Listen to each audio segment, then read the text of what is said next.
Missouri steps into the circle. Number 3 LSU, number 16 Missouri, the first of our 3 games here in Como this weekend.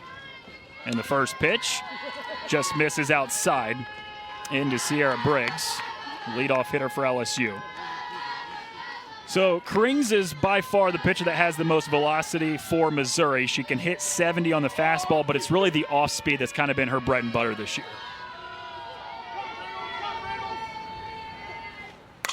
A slapped foul. 1 ball and 1 strike now to Briggs, who was the 9-hole hitter for LSU to start the season, but an injury to Danica Coffey has moved her all the way up to the top of the order as a leadoff hitter. A chilly day here in Columbia, 46 degrees, windy. And Maddie, you and I were talking, it was 20 degrees warmer all of about 4 or 5 hours ago. We were walking around in shorts, and now we're bundled up in coats. It's cold, it's windy. Definitely. Different kind of day. Yep, even seeing a little rain coming down. So.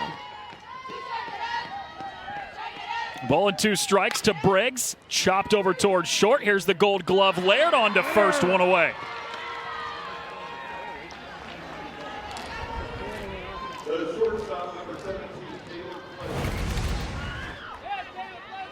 Jenna Laird just does an absolutely phenomenal job of making this routine play and sending it over to first base. Won a Gold Glove 2 years ago at shortstop, has been an all-SEC player at short her entire career. A senior this year for the Tigers. Brings up Taylor Pleasance, grad student from Houston, Texas. Has struggled a little bit in SEC play, at least for her standards.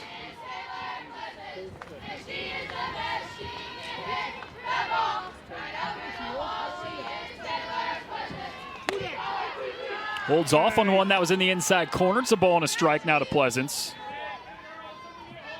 Started SEC play just 1 of 9 against Kentucky, but they swept the Wildcats in the opening week of SEC play and has kind of gotten back into a rhythm over the last week or so, including the Ole Miss series. Lifts this one out of play, slices foul. And I think that might be one of the most scariest things about LSU is, as good as they are, Taylor Pleasance hasn't even played all that well the first couple weeks of conference play. Right, they continue to be in the top 3 in the country, and I think, Taylor Pleasance finds her groove up there at bat. We're going to see a real turnaround for LSU and continue to see them in the top 3. Stays low and away, 2-2. We're saying all that, struggling, but she's still hitting .347 on the season, has the power numbers. It's just that's the kind of bat you're accustomed to with Taylor Pleasance.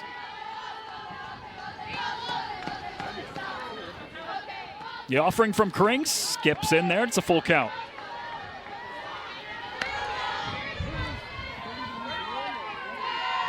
It has just been phenomenal in 4+ seasons, top 5 in so many categories, including home runs, 42 of them, more than 200 runs driven in, top 3 in LSU history. And slashes that one right back up the middle, rolls into center field for the first hit of the day.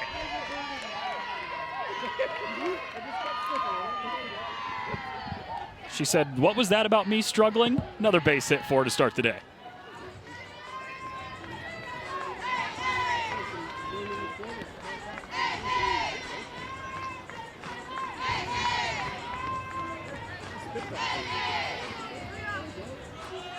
So Allie Newland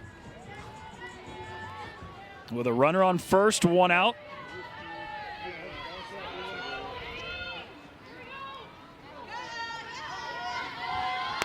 Nice.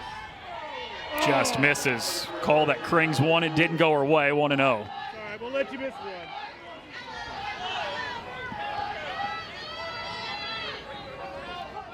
Allie Newland in the 3-hole has just been on a tear for LSU.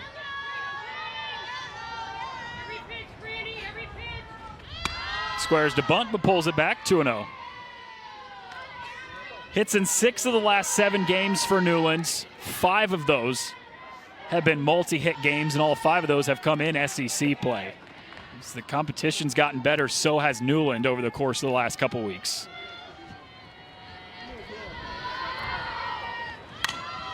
Sliced foul, 2-1.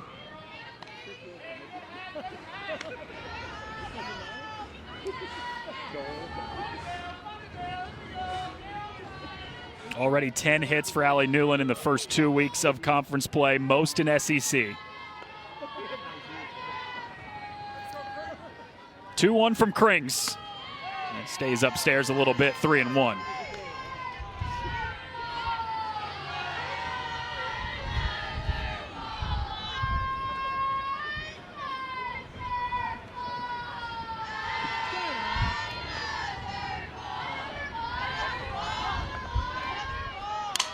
That ball's driven into center field, has Honnold in on it, and Shantice Phillips slides but can't make the play. It hung up there long enough, but falls down just in front of the left fielder for a base hit.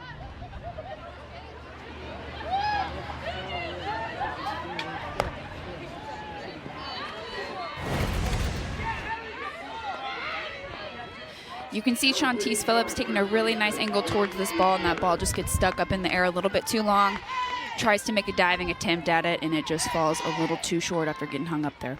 That one looked like the wind really affected it. I mean, off the bat, looked like it was going a little deeper than it ended up being, and I think both Honnold and Phillips were going back on it and had to come in, couldn't make the play. I agree. I think she took a really hard cut, and it didn't look like it was going to make it.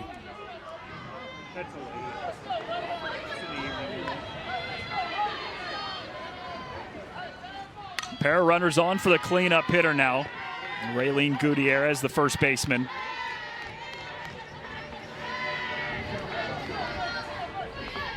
Who has shown a lot more power over the course of this season than she has at any other point in her career. 4 home runs, second most on the team, only behind Taylor Pleasance. It's inside, got past Crenshaw. Both runners advance 60 feet, and there's a pair of runners in scoring position now with just 1 out in the top of the first for LSU. I would expect Gutierrez to be patient here and make sure that Krings gives her the pitch she's looking for. Yeah, the last batter, Allie Newland, got ahead 3-1. Krings has been working from behind in this first inning. That's in there for a strike. It's 1-2.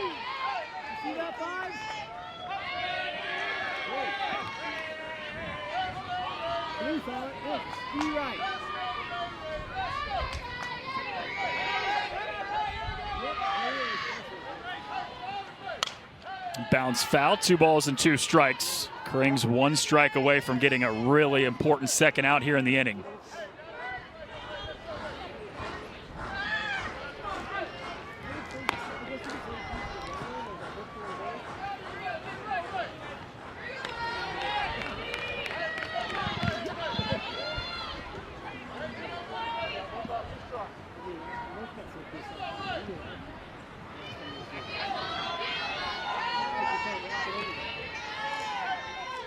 Here's the 1-2 from Krings.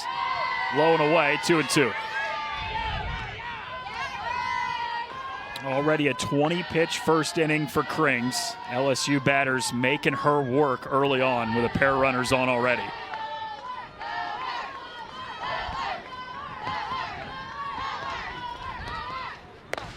Stays outside, 3-2. Maddie, when you're in the circle, what's going through your mind? Early in the game, couple runners on base already, only 1 out, trying to get out of this inning without allowing any runs. Yeah, I think Krings definitely needs to take the mentality of getting her defense to work. Her job right now is just to get Gutierrez to swing the bat and put the ball in play. And slices that one into the gap in right center field. Both runners come in for LSU. Gutierrez does her job. It's a 2-run double, and LSU's already out on top 2-0.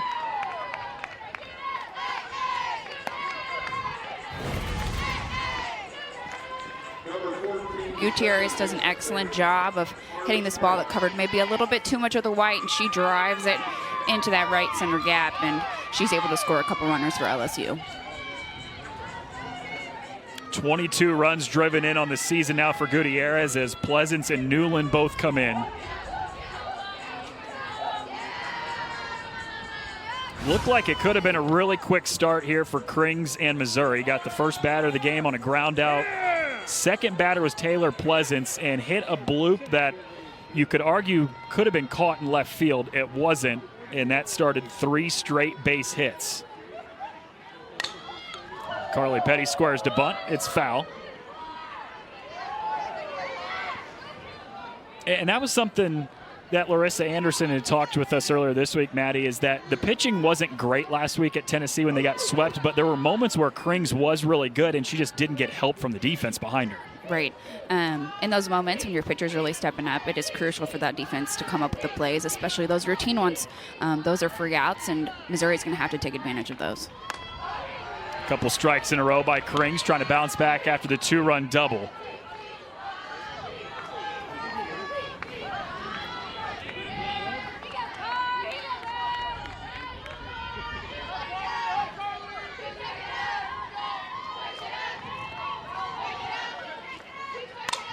The 0-2 looped into left field right at Phillips, makes the catch on the run for the second out.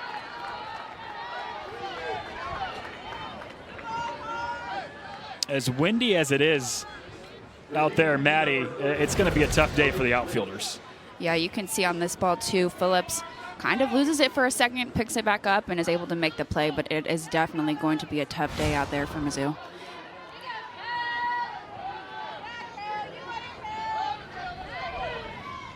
Two down in the inning. Kelly Lynch offers at the first pitch, flares it into left field, and Phillips can't make the catch on the dive. Gutierrez is in to score. It's a 3 spot in the inning for LSU.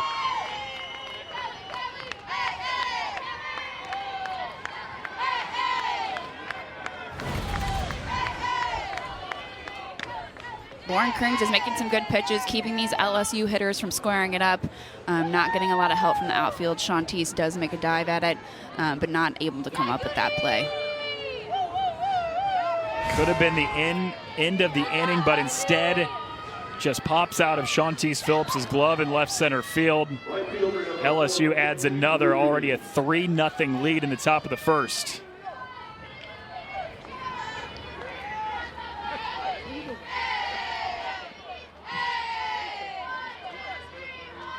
Mackenzie Rudity at the plate. Slides low and away from Krings, 1-0. Rudity, a junior from North Carolina, putting together a really good season. Larissa Anderson coming out to have a word with Lauren Krings. What do you think that discussion is? I think it's going to be mostly getting ahead of those hitters a little bit earlier, making sure that off-speed's working, making sure our curveball's not covering the white a little bit too much. She's not had a lot of balls that have been squared up, but they're definitely hitting some in the air, and so not the typical Lauren Krings that we're used to seeing. 2 of the 4 hits that she's given up have been some softly hit balls into shallow outfield. Have been a couple that have been squared up.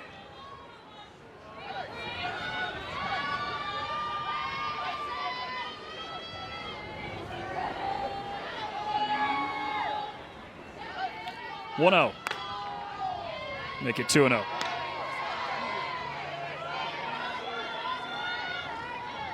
Year 3 in the program for Rudity. Took a really big jump from her freshman to sophomore year last year, and another big jump this year into her junior season. It's 3-0. Played a lot her freshman season, wasn't super productive, but last year, second team All-SEC pick, had a lot of extra bases, had some pop in the bat, and it's continued into her junior season as that skips in there. 4-pitch walk, and the runner Lynch advances up to third on the pass ball.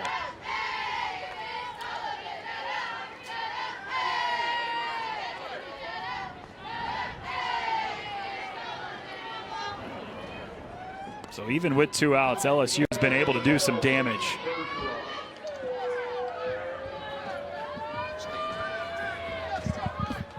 Eighth batter of the inning already for LSU come to the plate. Macy Badger on the catcher. The runners on the corners and 2 outs. Krings fires in a strike, so after the 4-pitch walk, responds quickly with a first pitch strike.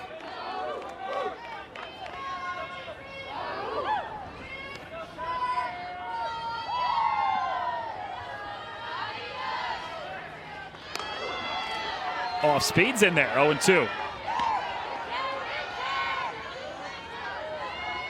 It's great to see Lauren Krings fighting back after that 4-pitch walk, Noah. Chance to make it a quick at bat, get out of the inning here, strand a couple runners. The 0-2 just misses. Tigers thought they had strike 3. Instead, we'll see at least one more pitch. An excellent 0-2 pitch here from Lauren Krings. Misses maybe a ball off the plate, but that ideal 0-2 pitch, trying to get that hitter to swing. Got her to swing way out in front of this one. First strikeout. And they face Sydney Berzon, who was also an All-American last year as just a freshman. Third-team All-American in the circle. And to be quite honest, just about every number is better this year as a sophomore than it was last year as a freshman. Yeah, she's having an excellent sophomore campaign, and I could hope to continue to see her do that throughout her 4 years at LSU. The ERA is just a little higher this year, just north of 2 for Berzon, compared to 1.91 a year ago, but every other number. The wins have already jumped this year, striking out more than a batter per inning. And it's in there to Jenna Laird. First strike of the at-bat, 2-1 to Mizzou's leadoff hitter, who's going through a really rare slump right now. 4 straight games without a hit for Laird. Almost never happens for her, hitting just below 400 on the season.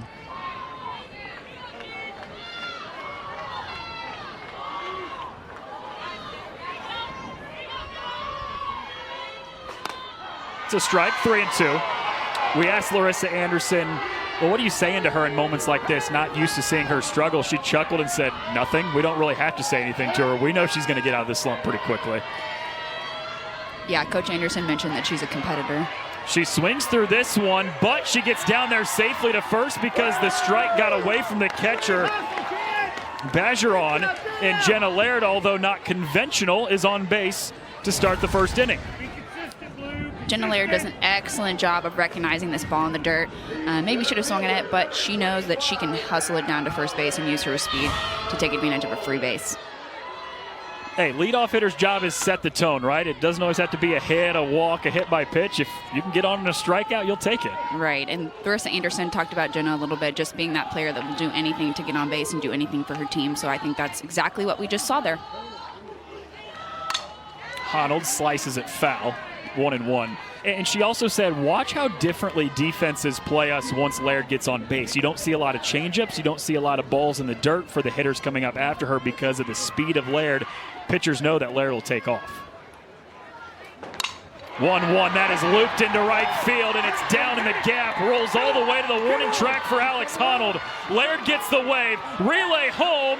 Pops out of the glove of Bergeron, and Laird's in there. RBI double for Alex Honnold, who takes third on the throw, and Missouri, after giving up 3 runs in the first, is striking back immediately. We continue to see the threat of Alex Honnold up to bat, able to take a pitch a little bit up in the zone and drive that into that right center gap, and that's the threat of having Jenna Laird and Alex Honnold as back-to-back hitters in your lineup.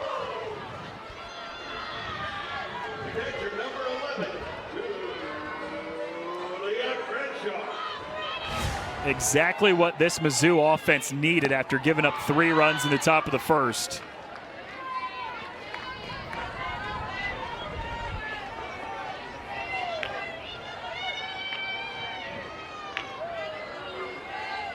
So still nobody out. Heart of the order coming up too. Julia Crenshaw. 2 balls and 2 strikes.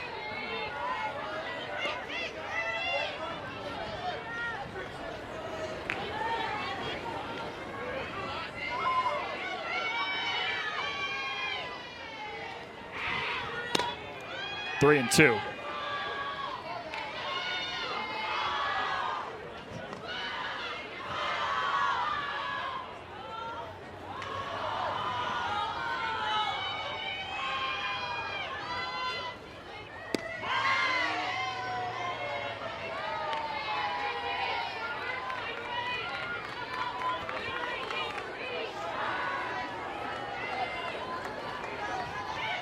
Runner on third, nobody out. Missouri's already scored 1 on the RBI double from Honnold. 2-2 is bounced over towards third. Throw on to first, one away.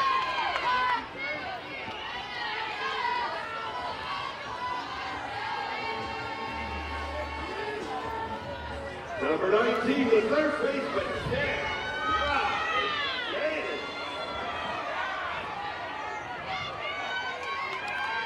Cleanup hitter Kara Daly.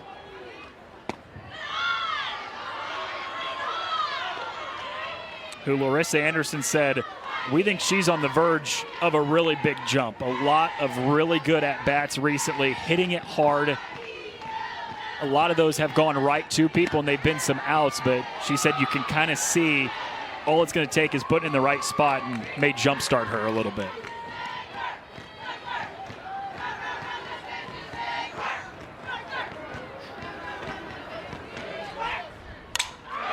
Drills it into left center field, and it's down.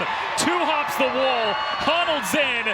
An RBI double for Kara Daly, who's pulled Missouri within one.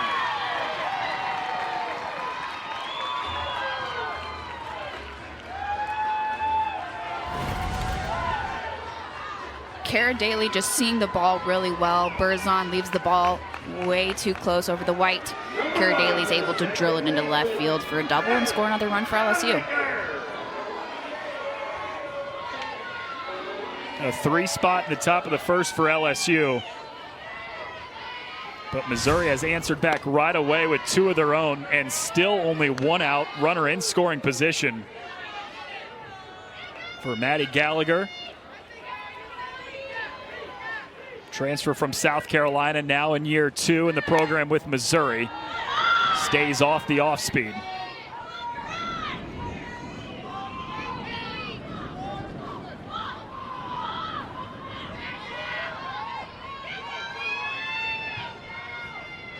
Here's the 1-1 to Gallagher. In on the hands, fouls it back, 1-2.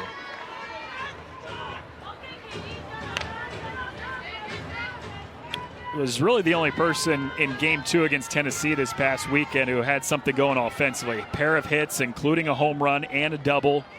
Drove in both runs for the Tigers that day. That came in a sweep in Knoxville.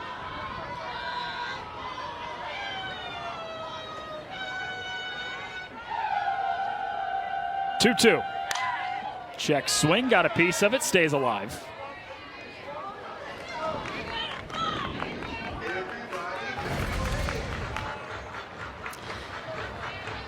Maddie Gallagher sees a ball a little too far off the plate, and she's able to check swing and put that in foul play. A really, really great thing to do for Maddie if she feels like that ball may or may not be a strike.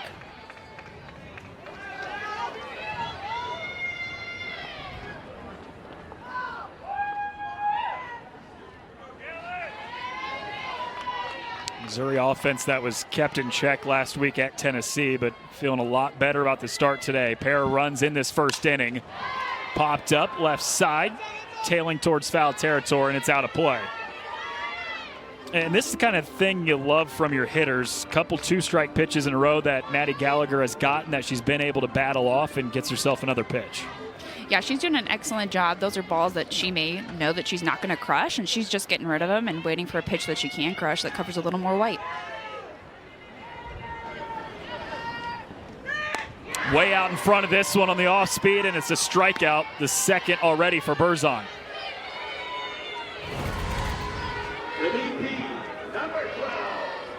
And Berzon just spins a rise ball up in the zone. Maddie Gallagher maybe swung at a pitch a little bit too high out of her reach, and Berzon was able to switch heights of the ball and get her out. Brings up Katie Chester.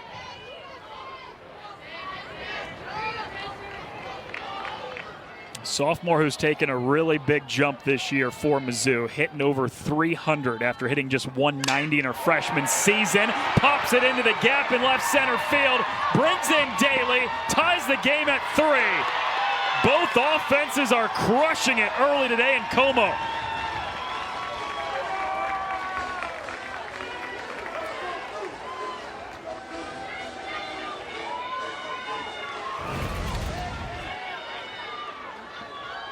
and Burzone leaves the ball up in the zone. Great pitch for Chester to crush and tie the game up for Missouri.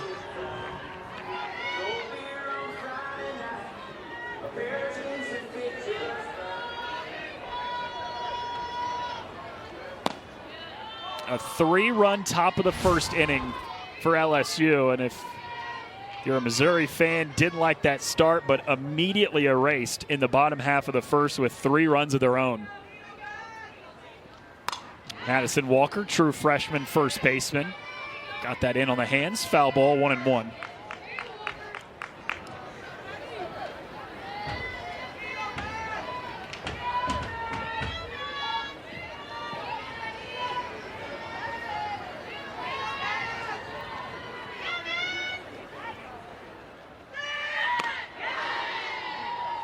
Ball and 2 strikes.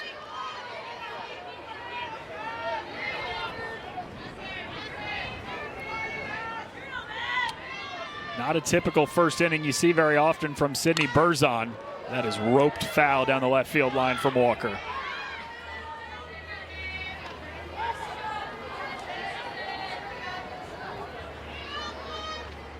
"12 times this season, Burzon has given up 2 earned runs or fewer in a game. She's given up 3 already today in just 2/3 of an inning. But blows that one by Walker. It was in the dirt, the throw down to first. 3 strikeouts at the end of that first inning. An RBI single from Katie Chester tied the game back up at 3-3. And all of a sudden, we got a brand new ball game again. Yeah, I think this definitely might be an offensive duel today with the weather. Both offenses have been really good this season, but when you got pitchers like Sydney Burzon for LSU and Lauren Krings for Missouri, 2 aces, you're probably not thinking offensive duel on night 1 of the series. No, I think we were anticipating a low-scoring game, but with the temperature and the wind, the offense is going to have to pick it up for both teams. It's Sierra Daniel who's leading it off, true freshman from Arizona. 9-hole hitter because 8 batters came to the plate in the first inning for LSU.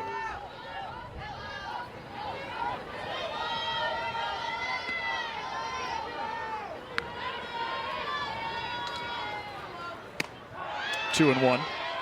She's in a little bit of a new role over the last few weeks. Danica Coffey, the leadoff hitter for LSU, who was hitting over 400. Knee injury ended her season. Moved Sierra Briggs from the 9-hole all the way up to the leadoff spot. We'll see her next. She's on deck. And it puts Sierra Daniel then into the 9 spot. Cuts right through that one, 2-2. And what they're missing without Danica Coffey, Maddie, is a lot. More than 400.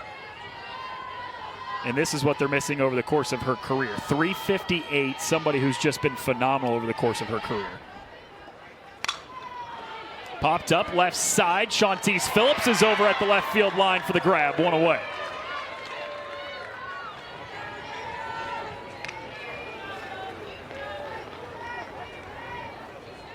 Center fielder number 88, Sierra Briggs. That's also how the first inning started for this Mizzou defense. Got the first batter, but then the next 3 to the plate all came up and got hits. Scored 3 runs.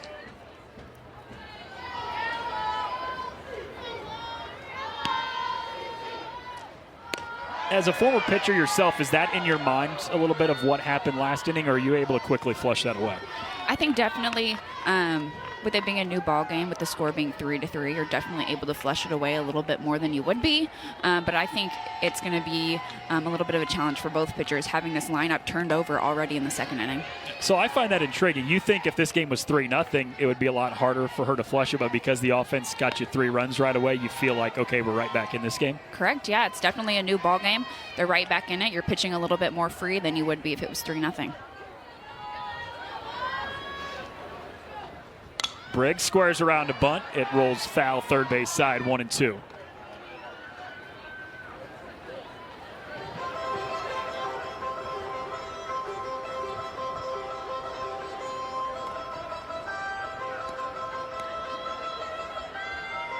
Ground out to short to start the day by Sierra Briggs. Already back to the top of the order with just 1 out, top of the second. Briggs slashes it to the left side. Stays 1-2.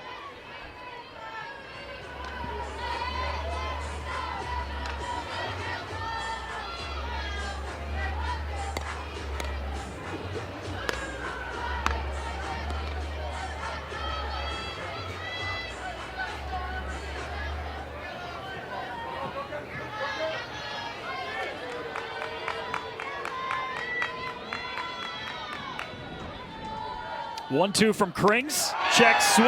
Cold strike 3 outside corner.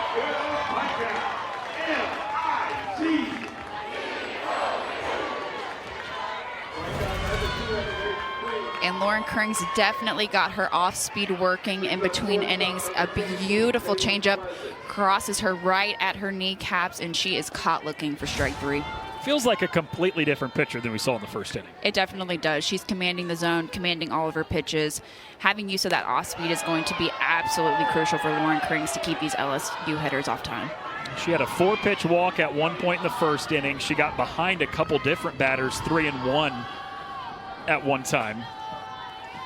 Was working from behind a lot in that first inning. Didn't hit her spots, but different story in the first 2 batters this second inning. That one skips in, 2-0. To Taylor Pleasance, who started that long 3-run first inning for LSU. A bloop single into left center field. And then came around to score on a 2-run double by Raylene Gutierrez 2 batters later.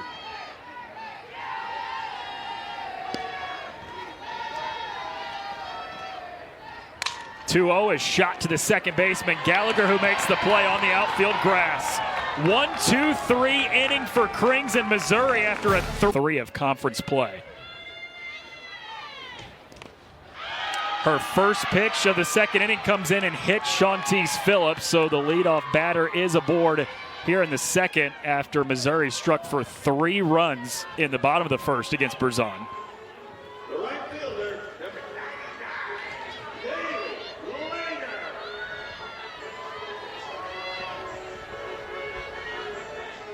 Kaylee Langer in the 9-hole, who's been really a secondary leadoff hitter for Mizzou this year. Squares to bunt, but it's foul. Larissa Anderson said such a great understanding of the game, knows her role. She said, I ask her all the time, Kaylee, what's your role? And immediately the answer every time is turn the lineup over to the back to the top. Exactly what you want from your 9-hole hitter. Yes, an absolute threat coming up back-to-back with Jenna Laird. Lays down the bunt, takes a weird spin. Gutierrez on to first. It is not in time. Wow.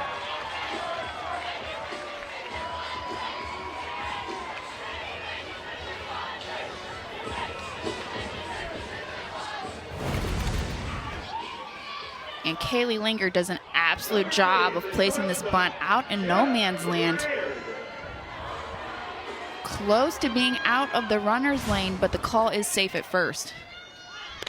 It was supposed to be a sack bunt just to move the runner up, but it took a wicked spin once it hit the dirt and had Gutierrez, the first baseman, chasing it almost over to the circle.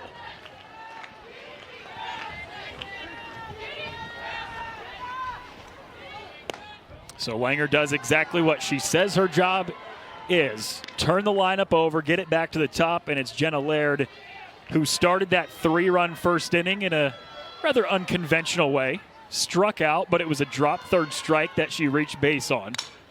Bounces it through the 5-6 hole on the left side. Phillips gets held, and that's a really wise decision by Larissa Anderson because that was a hose in from left field by Allie Newland.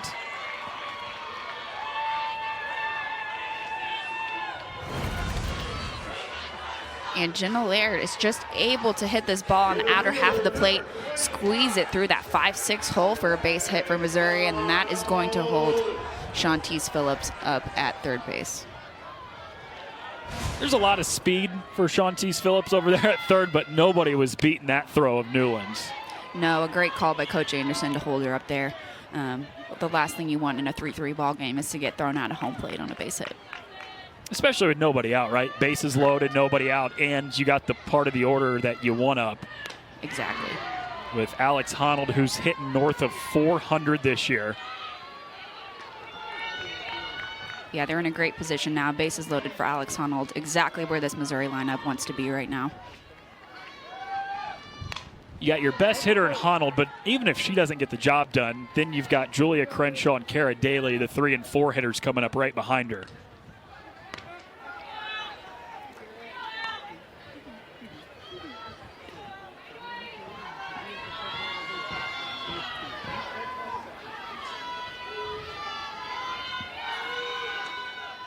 Oh, 2 from Berzon.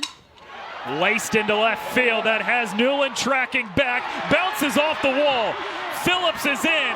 Langer scores. Laird gets the wave. 3-run double for Alex Honnold. A 6-3 lead for Missouri over LSU.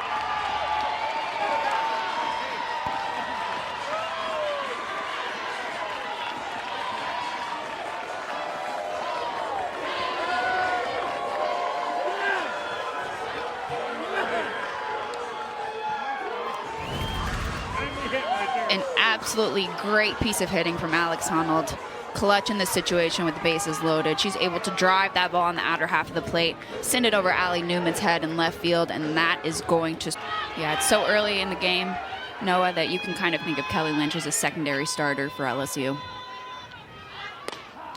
Crenshaw squares to bunt, and because of the shift, they had nobody at third. Honnold takes advantage with a stolen base.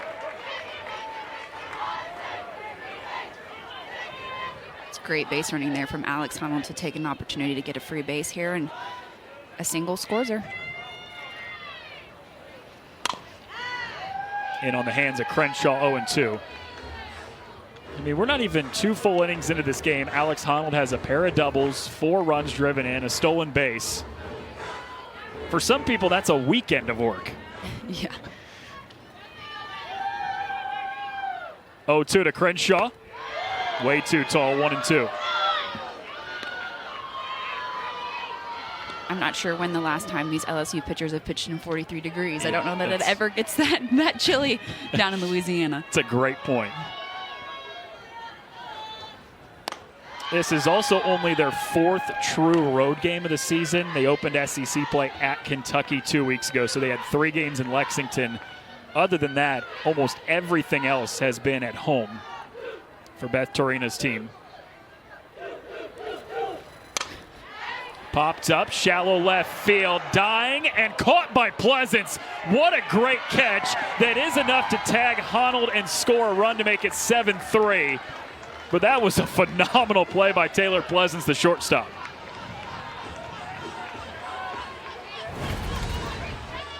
And Taylor Pleasance at short, just taking an excellent read on this ball. She's able to save this out and attempt to make the throw at home, but great base running from Alex Honnold to see Taylor Pleasance isn't in a position to throw that ball to home.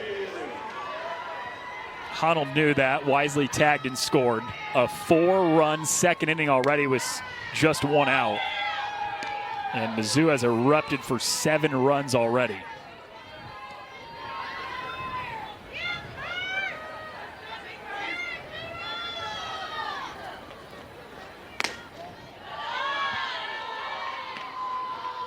Kara Daly had one of the big swings in the first inning, RBI double.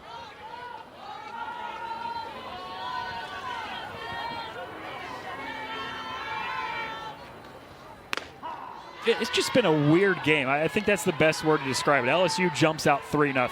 Missouri comes back, gets 3 of their own to tie it, and now they've already scored 4. 10 runs in a game that you and I were very much expecting to be a pitcher's duel with the 2 aces that we had going tonight. Correct. Both teams are definitely making stuff happen up to bat. It's going to be crucial for everybody to tighten down in the circle and keep this game to as little runs as possible at this point. Strikeout number 1 for Lynch.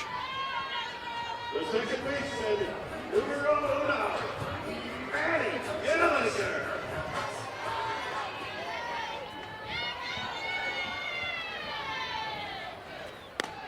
First pitch to Maddie Gallagher on the outside corner, 0-1.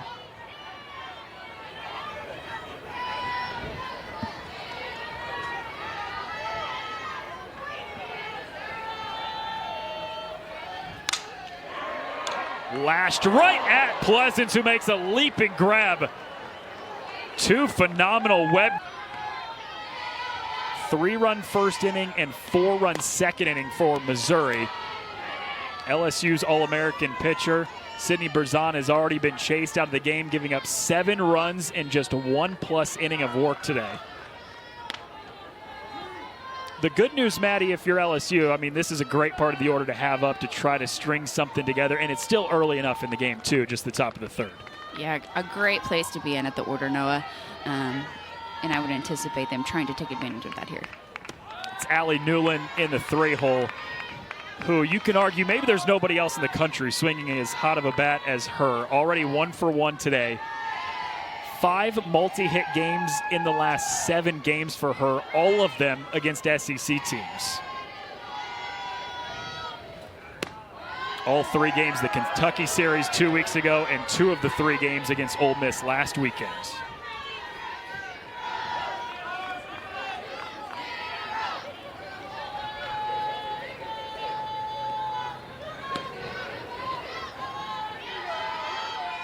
Two 2-1 from Krings. Bounced off the foot of Newlands, 2-2.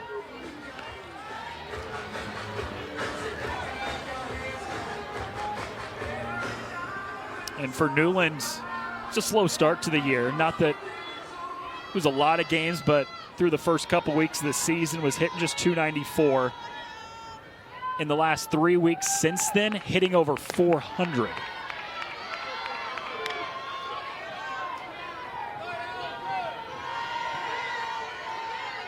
An LSU team that started 24-0 for just the second time in program history. Lost back-to-back against Ole Miss this past weekend on Sunday and Monday, trying to get back into the win column. It's outside and works a leadoff walk to start the 3rd inning.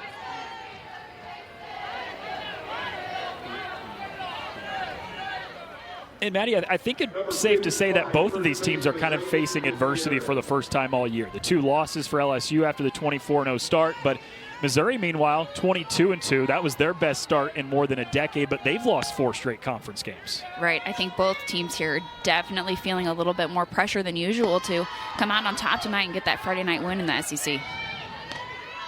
Game 1 of a series is always important, right, to set the tone, but I think even more so just in a scenario like this where both teams are really needing to win a game. Right. LSU, a tough series against Ole Miss this past weekend where they dropped 2, and then Missouri dropping all 3 to Tennessee. And walking, but drive over there to the baseball diamond, taking a game Sunday.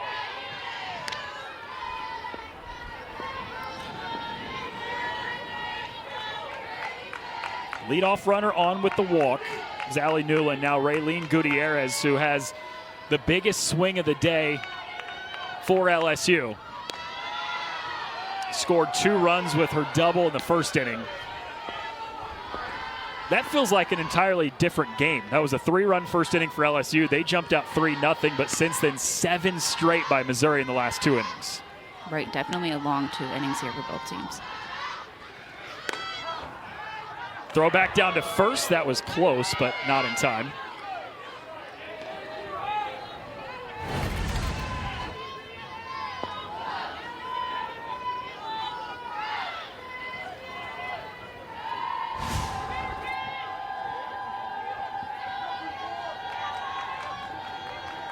(3-1) for Krings.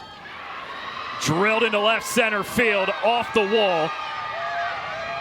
Newland gets held at 3rd. It's a double for Gutierrez, her 2nd of the day already.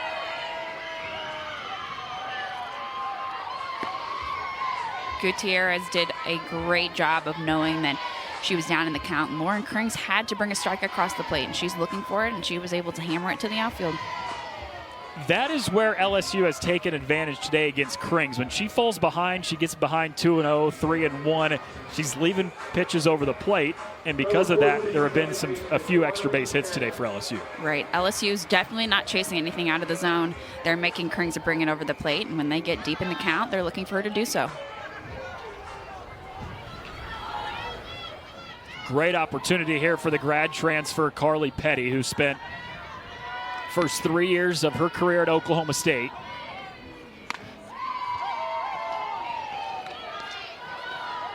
Went to a couple Women's College World Series.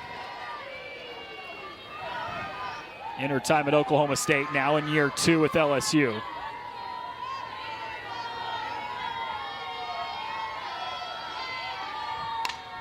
Missed some time about halfway through this season, about a 10-game stretch where she didn't play, but when she's been in the lineup, Maddie, she's been as productive as you can ask for, hitting around .450 on the season. Yeah, she's an excellent 5-hole hitter, somebody that's seen a lot of time in the postseason, and somebody who is really clutch up to bat when you need her. 1-1 is upstairs.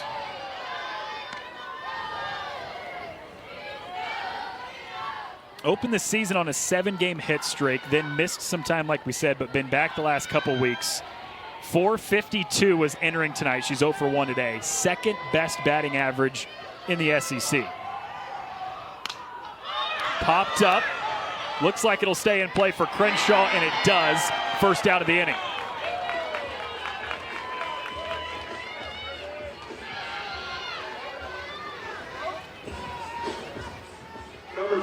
Definitely a crucial pitch there for Lauren Krings. An excellent job getting her to pop up to the infield to keep those runners right where they're at. A couple times tonight she's faced some adversity. The 3-run inning, now a couple runners on base with nobody out, and she's had the answer each time something like that has happened.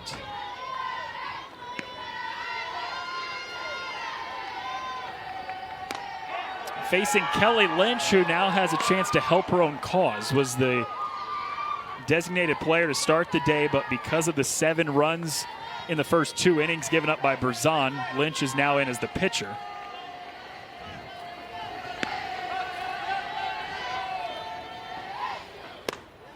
Those 7 runs that Berzon gave up in 1+ inning of work today matches a season high in a game this season.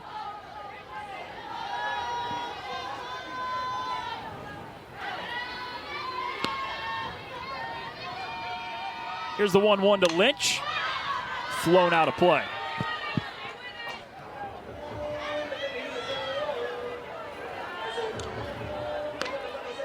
I know it's early, Maddie, but this feels like an important moment. If you're LSU, you can get 1 or 2 runs here, make this a different game. But if Lauren Krings is able to slam the door shut here, keep it at a 4-run game, feels really different. Yeah, it definitely would. I think it's important here to make sure you go out and you keep your lead that you've already have of 4 runs and just continue to push for Missouri. And the offense has shown no signs of slowing up for Missouri. 3 runs in the first, 4 in the second. Krings gave up the 3 runs in the first, but then had a 3-up, 3-down inning in the second. So worked into a little bit of trouble here in the third. 2-2, soft line drive out of the glove of Daly. There could have been a play at home if Krings came home a little bit sooner, but Newland's in there safely.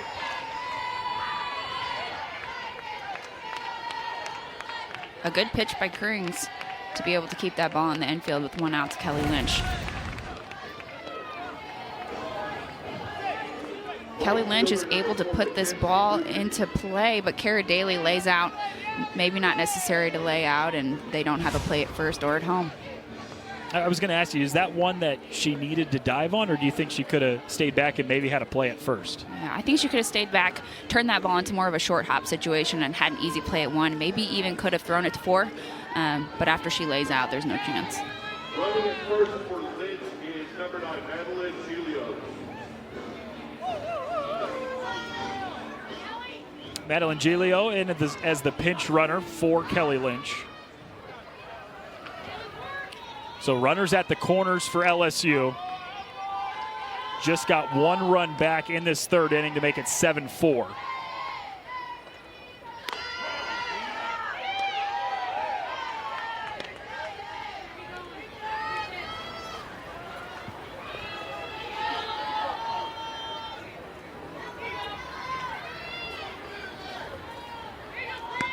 And Mackenzie Rudity at the plate for LSU. The 0-1 from Krings. Bounce foul. It's 0-2.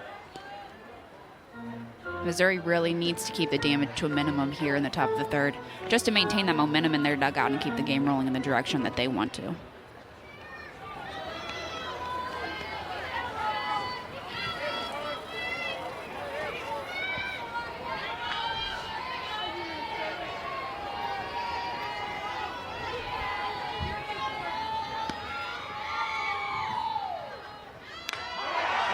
Cold strike 3 on the outside corner. 3rd of the day for Lauren Krings. And this is the biggest change that we've seen from Lauren Krings so far this game. First inning did not have the off-speed working. We've seen that work here in the 2nd and 3rd inning, and that's really what's keeping these LSU hitters off time and keeping the score low for them.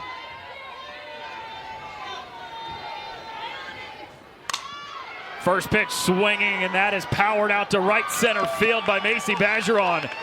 1 run is in, Giglio gets the wave. She scores, and a 2-run double from Bergeron has made this a 1-run game.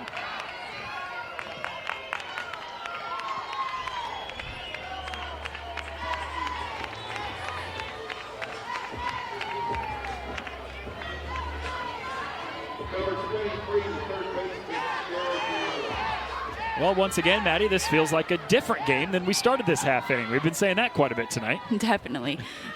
Pressure's definitely in both dugouts at this point within a 1-run game. So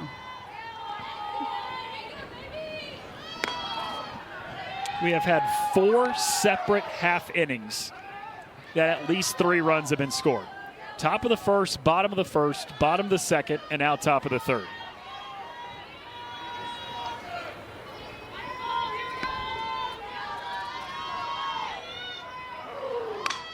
Sierra Daniel pops it out of play.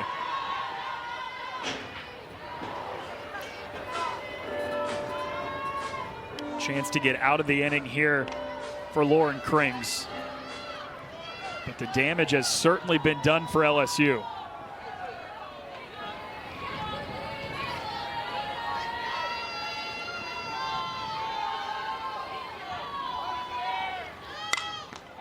Check swing, fouled off.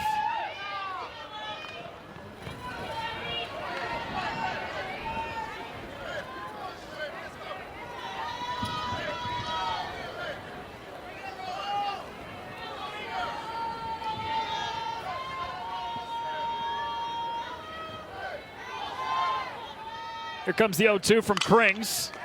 Right back to her. Makes the play on the backhand to end the inning. LSU gets 3 more. We've seen 13. One of them an All-American. I think we were expecting a pitcher's duel today, and we've gotten whatever the furthest thing opposite is that. yeah, we really have both teams seeing a lot of extra bases being hit. Missouri really needs to look on to tack in some more runs here to get a more lead than just 1 run. Since Kelly Lynch came in, though, just last inning in the second, she faced 3 batters, got all 3 out. Pop-up, strikeout, line out to end the inning. There was 4 Missouri runs in the second inning without recording an out. That chased the All-American Sydney Berzon out of the game. Lynch has been able to handle her business, though, in 1+ inning of work.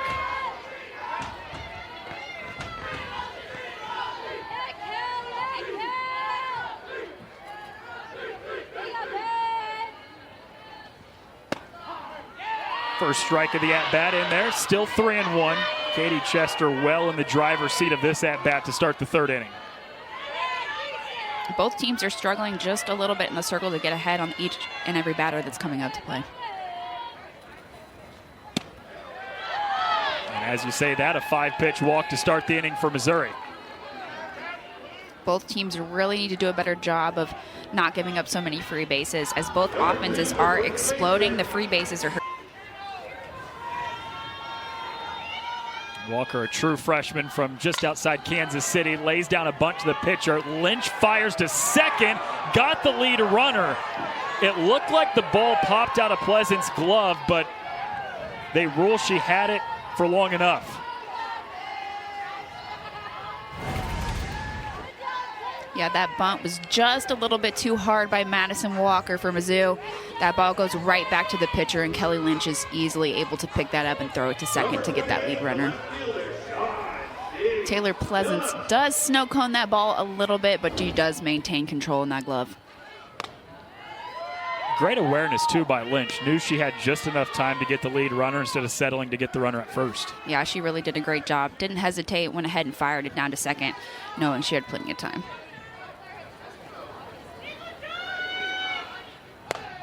Shantice Phillips got hit by a pitch on the very first pitch of the day she saw. Led off the second inning, part of a 4-run frame for the Tigers.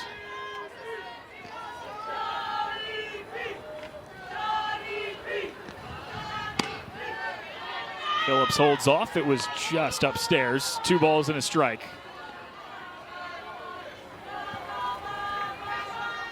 It would be great to see some production out of this lower part of the order from Missouri. Gotten it quite a bit from Kaylee Langer in the 9-hole, who's on deck right now, but not a lot of others, and that rolls through the legs of Taylor Pleasance. Claire Cahalan going first to third. Phillips up to second on the throw, and Mizzou is cooking again.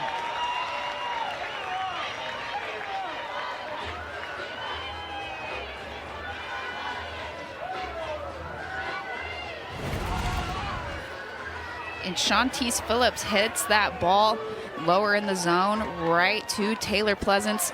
Goes right through her legs to the outfield. Madison Walker able to see that. Heads straight towards third. Great base running. A great slide into third.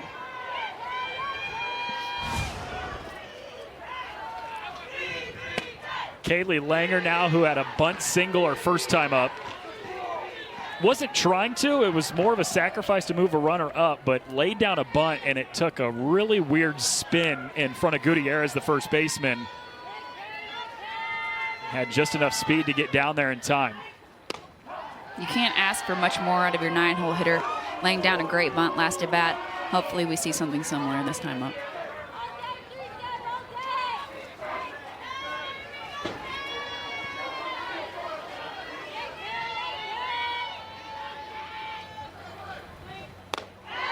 Cut right through by Langer, 1 and 2.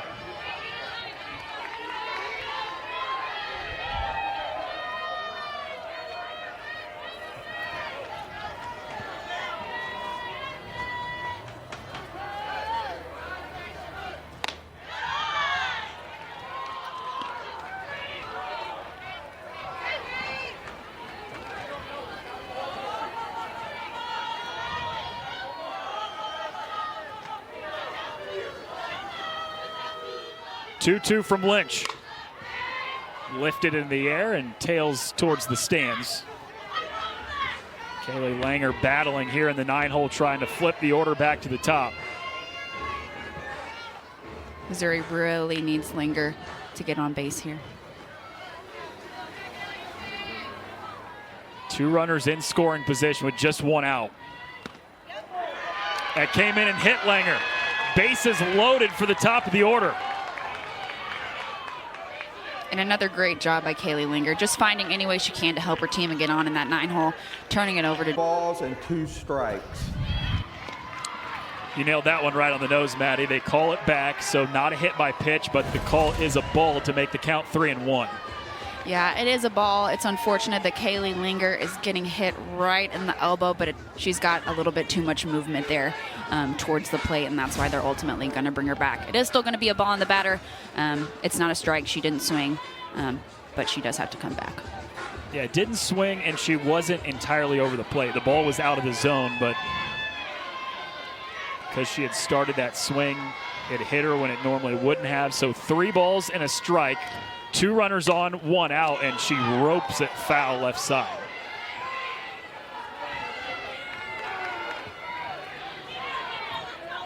So it would have been bases loaded for the top of the order and Jenna Laird coming up. Instead, it's called back. 9-hole hitter Kaylee Langer has a 3-2 count. Still a great opportunity for Missouri to add to this 1-run lead in the bottom of the 3rd.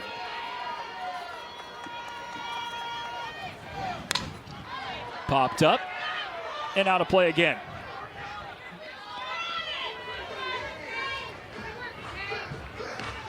Regardless of the outcome, this is a really good at-bat for Kaylee Langer.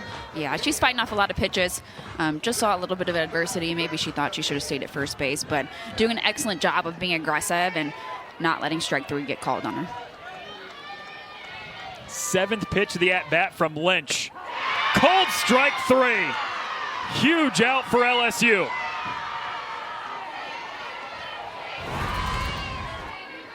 Yeah, Kaylee Langer fooled a little bit with an off-speed pitch.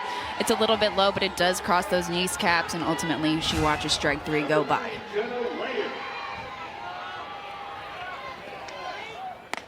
So a hit by pitch, which would have had the bases loaded and 1 out, gets called back. LSU gets the strikeout from Kelly Lynch. 2 runners in scoring position still. Great opportunity for Missouri, but now with 2 outs because of the strikeout. Jenna Laird finds herself out in front, 2-0. Her single last inning in the 2nd snapped a stretch of 11 straight hitless at-bats. Not a stretch that you ever see a hitter like Jenna Laird go through, but singled and scored a run back in the second.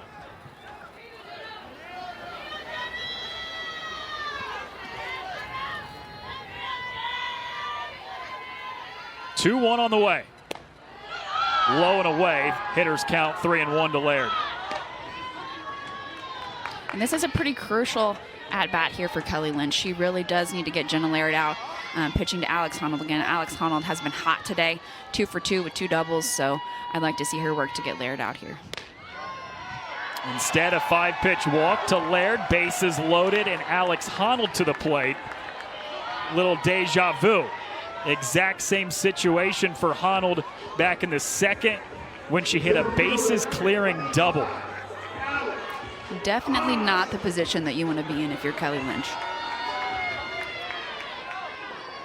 It has already been a day for Honnold. A pair of doubles, 4 runs driven in for one of the best hitters in the country. This is what it looked like her last time up. Yeah, Alex Honnold just absolutely squaring up the ball, driving to right center on this first at bat, scoring Jenna Laird. Then she takes the ball on the outer half of the plate, drives it to left center, and is again able to score a pair of runs for Missouri. Pops this one out of play. Certainly the biggest swing of the bat today for any hitter, and there's been a lot of them. When you have 13 combined runs in less than 3 innings, there's been a lot of productive at-bats today. Alex Honnold has had 2 great ones. Yeah, I think Alex Honnold really understands the importance of setting the tone today for Missouri, and she's taking some of that momentum and sharing it with her teammates. Bounces it, slow roller towards second, flip to first, and LSU gets out of a bases, runs in the first 3 innings. What have you liked offensively from your team today? Oh, I like that we're still out there battling. I think, like you said, really crazy game. I don't think it's what anybody expected on a day like this. 50-mile-an-hour winds coming in, and we're just crushing the ball all over the place, both teams. So you never know. It's a crazy game. Yeah, Coach, what are you seeing from Kelly Lynch that you're really liking right now? I think she's doing a good job of just spinning it through the zone. That's what she does. She's just a good energy for us all the time. Just it was a really big addition to this team, and she's showing you why today. Coach, really appreciate the time. Good luck the rest of the weekend. Hey, shout out to Tatum Tarina. Big gymnastics meet today with a big win. So had to shout her out. Thanks, Coach. So Coach Tarina saying exactly what you and I have been saying over the course of the first few innings. A day like today, cold, wind blowing in. You're not expecting a lot of offense with 2 great pitchers in the circle, but both teams just crushing the ball right now. Yeah, definitely a little bit different to spin the ball when you're in the circle when it's so windy and pretty cold, but both teams trying to find a way to win this ball game here. And I think you could probably make the argument that LSU has a little bit of the momentum right now. I know they're down 1 run, but they just scored 3 in the top of the 3rd, got themselves out of a bases loaded jam without allowing a run in the bottom of the 3rd, too. Right, they definitely do have the momentum here, Noah. Sierra Briggs offers at the first pitch, and that slices out of play into the Mizzou bullpen.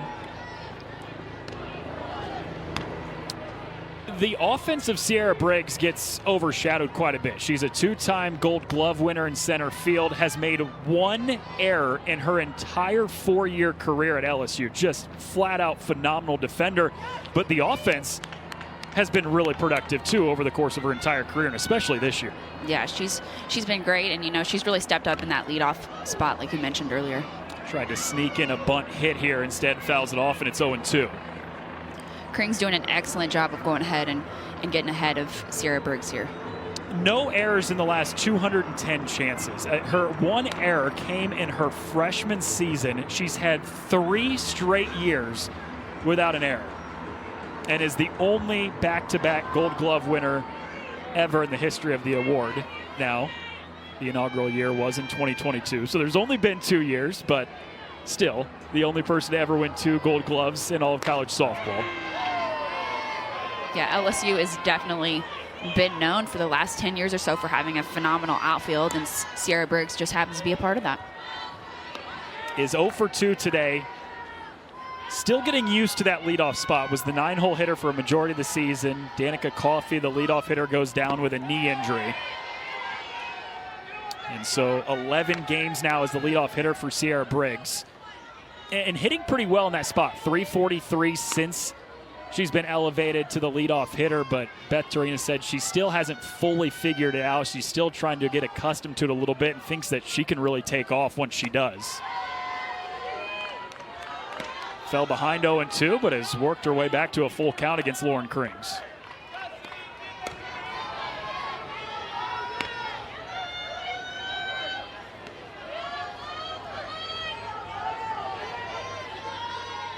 Full count. Lashed into left field, over the head of Phillips. Extra bases for Briggs, who might be thinking 3, but then holds off and retreats back to second for a leadoff double, and the tying run is aboard for LSU.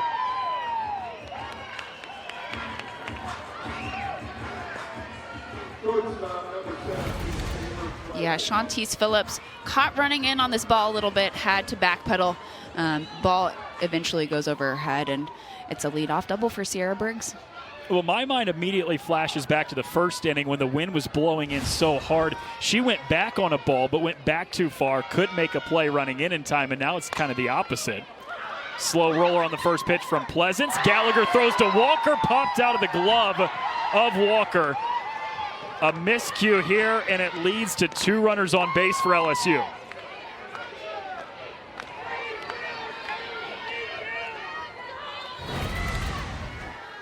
Number 44, the left fielder, Allie Newland. Yeah, the ball is hit to Gallagher. Madison Walker gets back to the bag. Misses a routine throw there at first. Did not leave early, safe.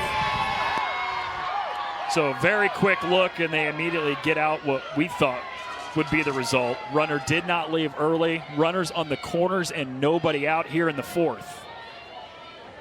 The tying run just 60 feet away from scoring. The go-ahead run for LSU is on base with Taylor Pleasance at first.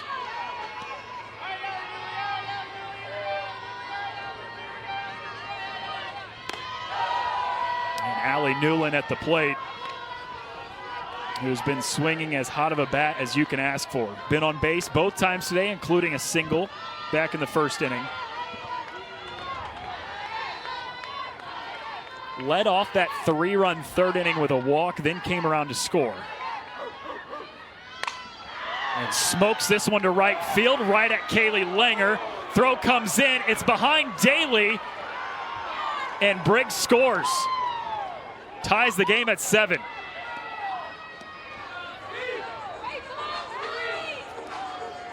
Do you think she had time to still go home with that ball and make a play? I do not think so. I don't think she was even ever thinking about going home with the speed of Sierra Briggs on third base. I think she does a good job of trying to keep that runner from advancing from first to second. Kara Daly might have had a chance to go home, but they're ultimately trying to keep another runner out of scoring position. Yeah, I'm with you. I think she might have had time, but she was never even looking that way. It wasn't crossing her mind once to go home with it. She was more worried about Pleasance at first.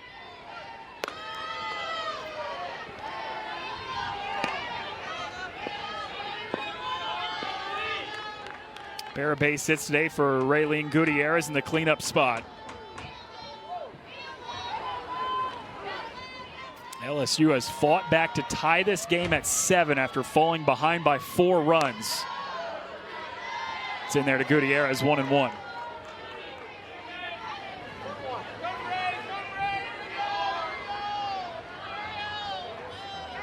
Haven't even reached the halfway point of this game yet. We've seen 14 combined runs between the two teams. Slides outside, 2 balls and a strike now to Gutierrez.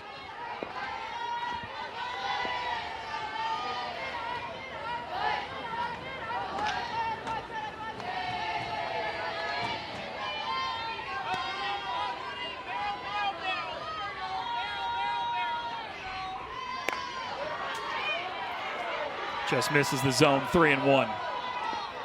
Haven't seen it much this season for Krings, but we've seen it quite a bit tonight. Falling behind hitters, we've seen a lot of 3-1 counts. Yeah, we definitely have to work ahead of hitters here for Lauren Krings. A really, really crucial point of the game where we're trying to keep it at a tied score of 7-7.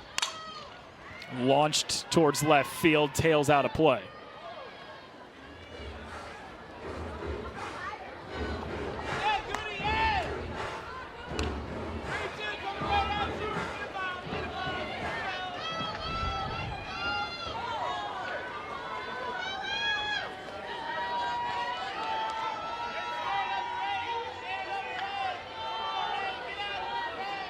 Full count pitch from Krings. Check swing in on the hands. Nubbed foul.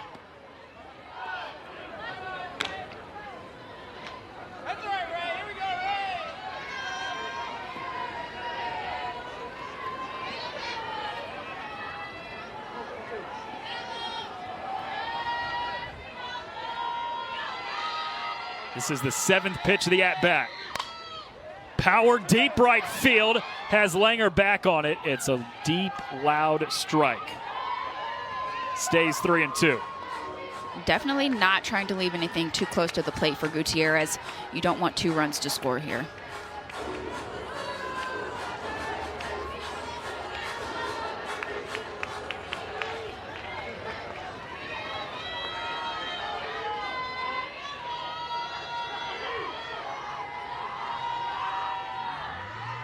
Three-two again.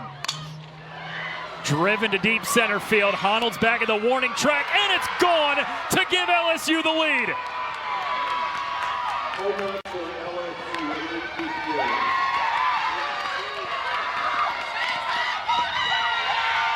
Fifth home run of the year for Raylene Gutierrez. Her 3rd hit of the day, and LSU has come all the way back to take the lead. Yeah, that's definitely what I was talking about there, Noah. Left it a little bit too close to the plate to Gutierrez. Even though it's a 3-2 count, sometimes it's better to make a quality pitch and miss than to leave something too close over the plate. All 3 hits on the day have been extra bases. A pair of doubles, a home run. The second 3-hit game of the season for Raylene Gutierrez. So McCann, to be successful, is going to have to spin all of her pitches. She's really going to have to be able to change speeds against these LSU hitters. Said she's at her best when she does have 3 different speeds. And even said more velocity isn't necessarily the best for her. She doesn't get as much spin on it when that's the case. And against these hitters, needs to be able to move the ball, spot it well, and hit different speeds.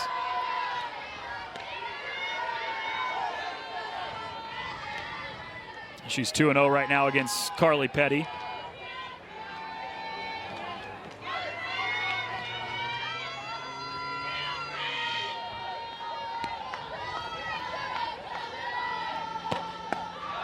Three balls, no strikes for Marissa McCann.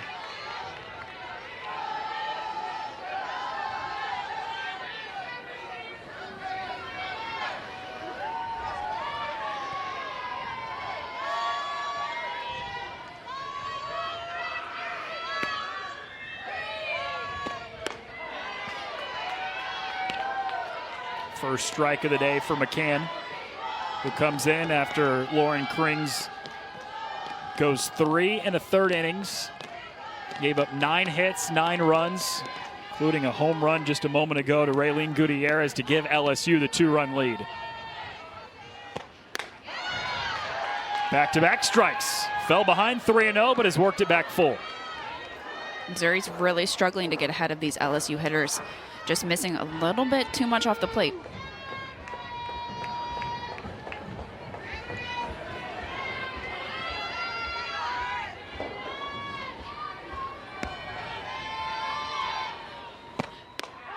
Cold strike 3 on the outside corner. What a battle back from Marissa McCann. You cannot ask for a better first batter from Marissa McCann. Does an excellent job of locating this pitch on the outer half and is able to catch her looking for strike 3. That's got to build the confidence so much too, right? Young pitcher, just a freshman coming in right away and getting a strikeout like that. Yeah, I think that's definitely a confidence builder, especially against the number 2, number 3 team in the country. Marissa Anderson said, kind of just throwing her in the fire this year as a freshman. They treated Sierra Harrison a little different last year, protected her a bit, didn't throw her a ton in SEC play, but doesn't seem to be the plan with Marissa McCann this year. Yeah, Coach Anderson talked a little bit about talking to Marissa McCann about you can only do what you can do. You can't do any more than that. So I think McCann just really needs to stay within herself this game and command the pitches that she knows she can. 2-0 to Lynch. Dips just below the knees to make it 3-0.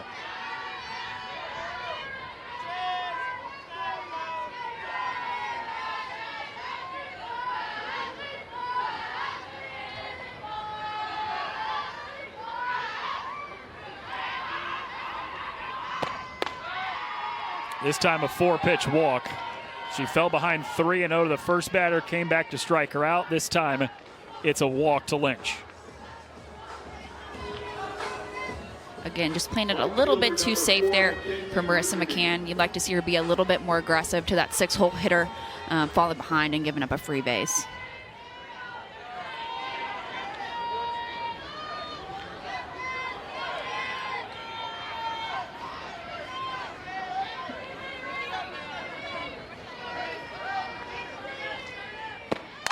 McKenzie rooted a sharply hit to first, backhanded by Walker, and steps on the bag to end the inning.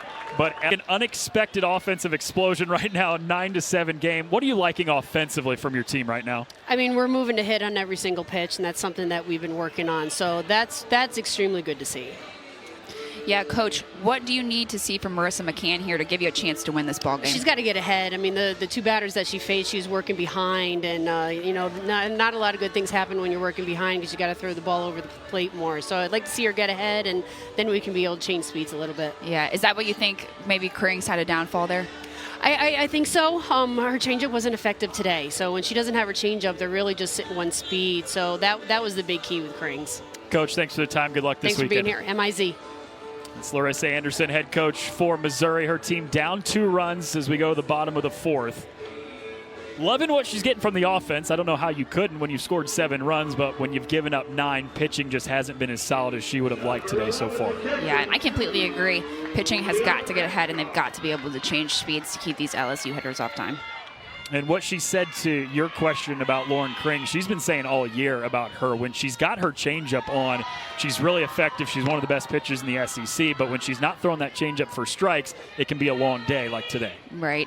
It's definitely devastating. Kring's, you know, throwing close to 70 miles per hour.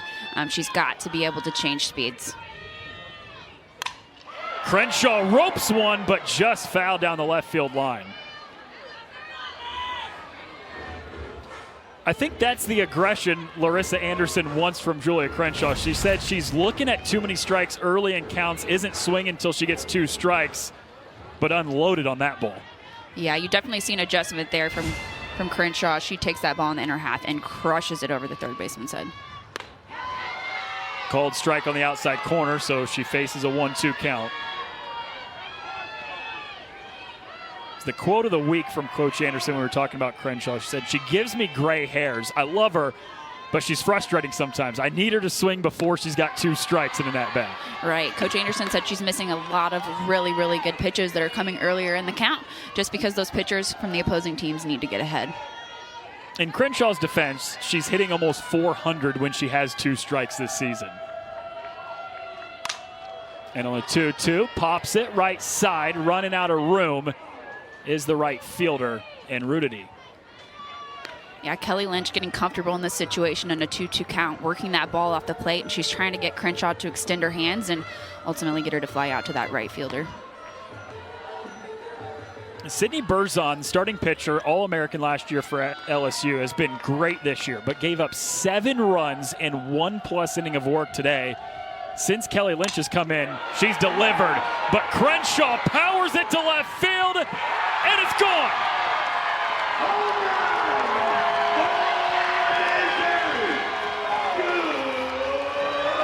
Leadoff home run for Julia Crenshaw to cut the deficit to 1 in the 4th.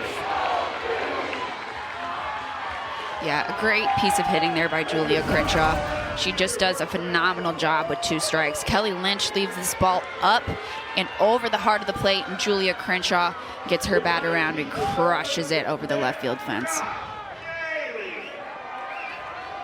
Just the 2nd home run of the season for Julia Crenshaw. Snaps a stretch of 9 straight hitless at-bats, and she does it in fashion. It is going to be essential for Kelly Lynch here to make sure she's moving that ball off the plate against these Missouri hitters. First run that she's given up since coming into the game, and that is whipped on the ground through the 5-6 hole by Cara Daly. Again, I think we're just going to see that Kelly Lynch is covering just a little bit too much of the plate with those pitches. She's got to work the ball off and into that river part to be competitive against these Missouri hitters. Kara Daly is going to recognize that this ball is over the heart of the plate. It's a little bit low, not a horrible pitch by Kelly Lynch, but something that Kara Daly is able to drive through that 5-6 hole. Definitely over the middle part of the plate, but like you said, it was actually a little bit low. It wasn't a terrible pitch, but Kara Daly able to do something with it. Right. Yeah, Kelly Lynch had good height on the ball, but ultimately covers too much of the white, and that's something that Kara Daly did a really great job executing and pushing it through for a hit. Gallagher skies it out of play. No balls and 2 strikes. Now to the senior Maddie Gallagher from Port Washington, New York. He's a 2-time All-American in high school, spent a couple of years at South Carolina, transferred to Missouri middle of the year last year. Joined just before the season started, and Larissa Anderson said, quite honestly, we threw her into the wolves. It was no training for her, no prior experience in our program. Joined us right before the season started. She was an uncertainty, but we let it go, and we were glad we did. Yeah, definitely a tough position for someone to come in middle of the year. You're trying to learn your teammates, trying to learn your coach, different plays, different scenarios like that. So definitely a hard position for Maddie Gallagher to step foot on this field with a totally different team in the middle of the year. Won a starting job last year, and she's been the starting second baseman every day this year too, as she fouls that one back. And Coach Anderson said now that she's got a full year in the program under her belt, she spent an off season with us, she spent a preseason with us, you can see just the comfort and the confidence that she has in herself, completely different than a year ago. Yeah, coming in January only gives you about a month and a half to get ready. Season starts almost the first week of February now. Season started February 8th this year, so you're talking about 5 weeks of preseason, and that was it coming into the program. Gallagher launches it to left field, just tails foul.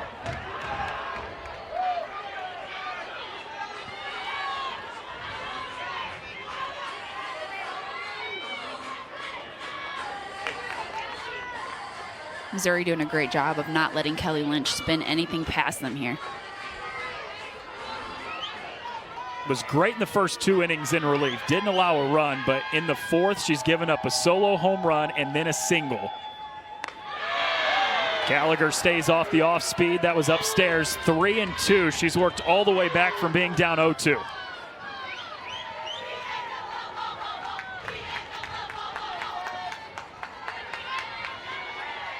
Tying run on base, go-ahead run, and Gallagher at the plate here in the 4th. 9th pitch of the at-bat, and we'll see a 10th. The longest AB of the day so far.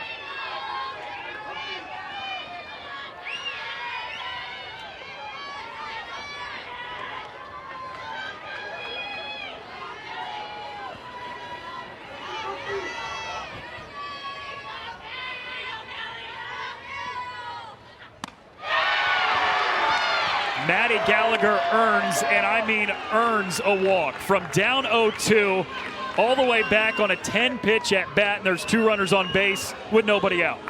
Yeah, Maddie Gallagher did an excellent job there of staying within herself, not swinging at any pitches that she couldn't hit, and ultimately she's able to... A couple batters, Maddie, have been the second time through the order for Kelly Lynch. Do you think that has part of the issues, part of the reason why she's having issues? Yeah, I think both teams have turned the lineup over quite a few times already, and we're only in the 4th inning. I think the more times that you see a pitcher here, the harder it gets.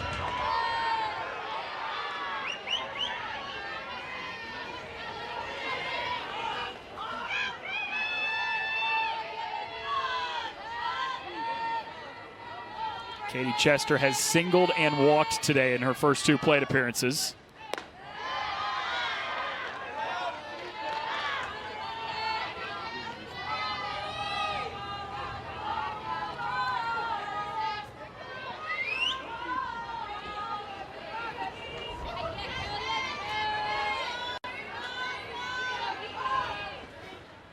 Chester sprays one underneath the glove of Daniel at 3rd. Here comes Daly. The game is tied at 8. into third. Chester takes second on the throw. Tied at 9 here in the fourth.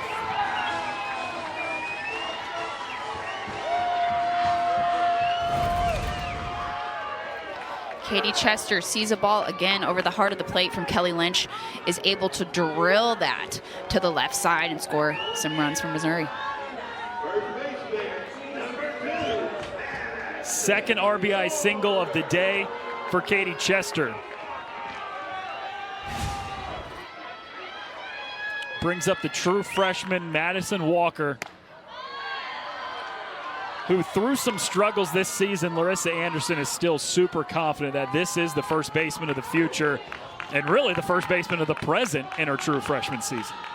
Yeah, she's having a really good campaign for a freshman, doing a great job. You know, gets outside of herself like any freshman would, but doing the most of what she's got. Lays down a bunt. It's not enough to get the runner in safely. Gallagher's thrown out at home for the first out of the inning.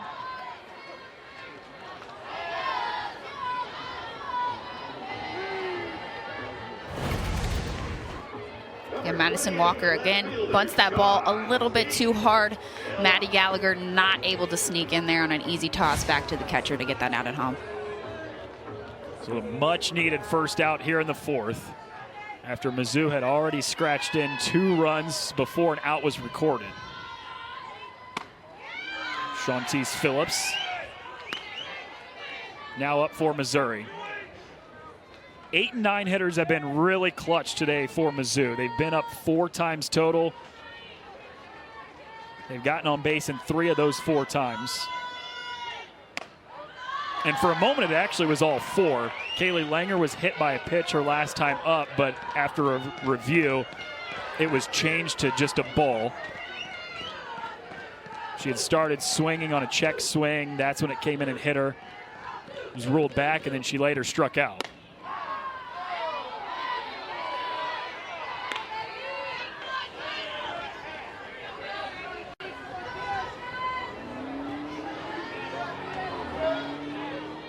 Go-ahead run is just 60 feet from scoring with only 1 out here in the fourth.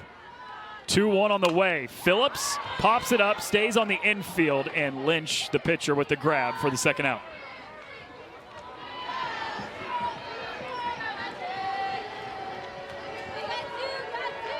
The right fielder, number 99, Kaylee Langer.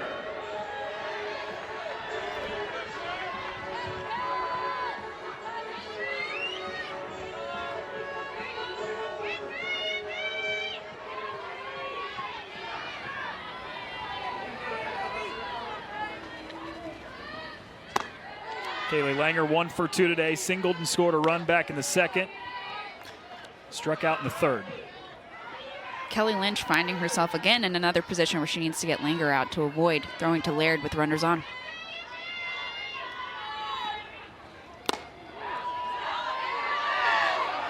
Kaylee Langer has a few words for the home plate umpire, Shane Jackson, up there. No, not at all, but Langer needs to calm down and take this next pitch.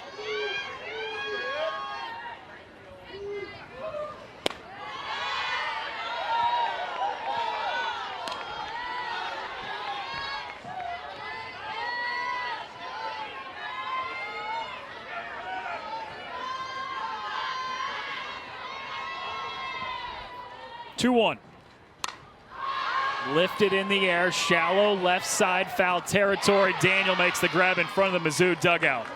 9-9, we go to the 5th here in Como, Missouri. We still got 3 more innings of ball to play, and we're at 18 combined runs.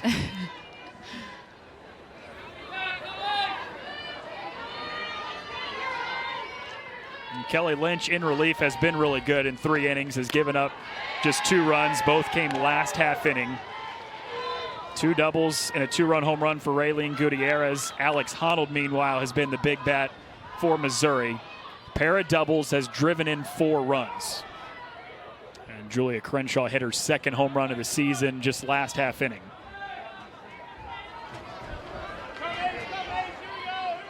Eight, 9, and 1 due up for LSU right now. Macy Bajerall starting things off for the Tigers.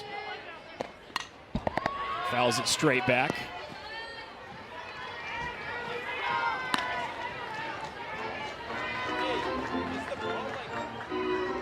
Twice won the Gatorade Player of the Year in Louisiana. He's a 3-time All-American in high school. Played a decent role last year. Started 32 games as the catcher, but has taken off this year in her sophomore season. And stays alive here on an 0-2 count with a foul ball.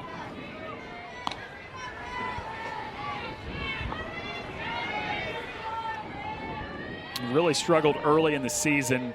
3 for 19 to open the year. Was hitting just 158 through the first couple weeks of the season, but hitting over 300 since then over the last month. Whips it into center field, right to Alex Honnold, one away.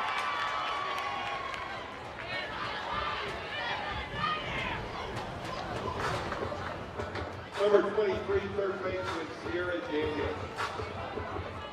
In a game that's been so offensive dominated, Maddie, 9-9, only through 4 innings. If one team can string together a quick defensive inning, that could be huge. Yeah, I think putting a 0 or a goose egg up on the board is huge for either team right now. Making sure that they're getting ahead of hitters, getting the basic outs. Slow roller back to McCann on the first pitch of the batter. Sierra Daniel grounds out, and there are 2 very quick outs. And Marissa McCann, I don't know if she was quite ready for it, but still made the play.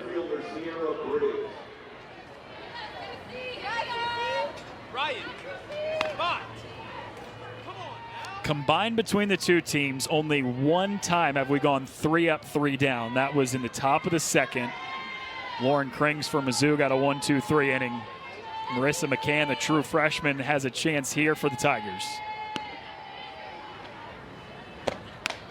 But it is back to the top of the order, and this is the first time that she's faced the top of the order for LSU.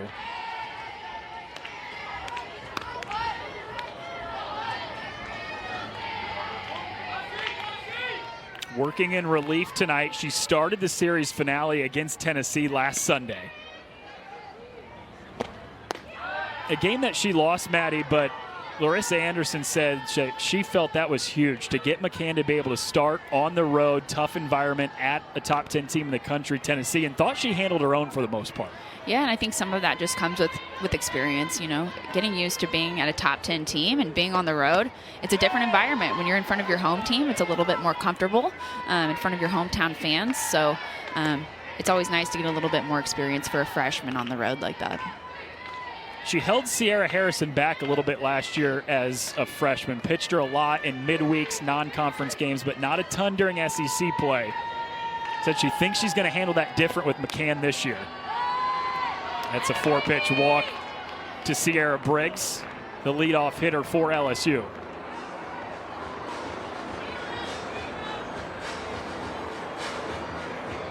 Number 17, shortstop, Taylor Pleasant. Do you think a decision like that, where one year you had your freshman that you held back a little bit, you played a little more conservative with her, very next year you go completely different, you think that's just something that she sees the difference in 2 pitchers, maybe the way that they would handle certain things?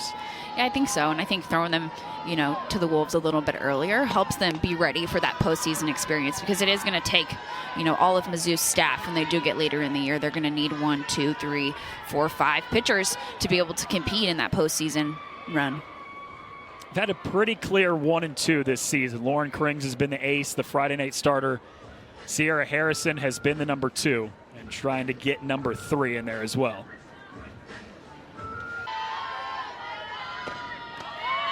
Briggs takes off. The throw from Crenshaw is not in time. Go ahead run is in scoring position for LSU. It won't be that 3 up, 3 down inning that we were talking about, Maddie, but still a good chance here for McCann to get out of this inning quick, put a 0 up on the scoreboard, and see if the offense can come up and get her the lead. Definitely. She's already 2-0 to Taylor Pleasance. Not a great situation to be in, but still a good one. If she gets a ground out, she's going to be able to get out of this inning pretty quickly. 7 straight out of the zone now for McCann. A 4-pitch walk to Briggs, now 3-0. To Taylor Pleasance. One of the best players to ever wear an LSU uniform. Top 5 in so many career categories. Has a ton of power in her bat. Sees the first strike, 3-1. And still dangerous territory too, Maddie, because at 3-1, you know you have to throw one over the plate to try to get a strike. Right. Some coaches in this situation will go ahead and walk Pleasance just to get a fresh count for the next hitter, but I think McCann's going to compete here. Throws it upstairs, back-to-back walks after she got 2 very quick outs here in the 5th. And with that walk, she's got Allie Newman up to bat, and she really needs to go ahead and work ahead of this hitter. She cannot keep giving up free bases to these really great Just earned a walk. 2 runners on, 2 out, top of the 5th, tie game. Game 1 of the series. Always important, but feels crucial in this battle of 2 top 20 teams.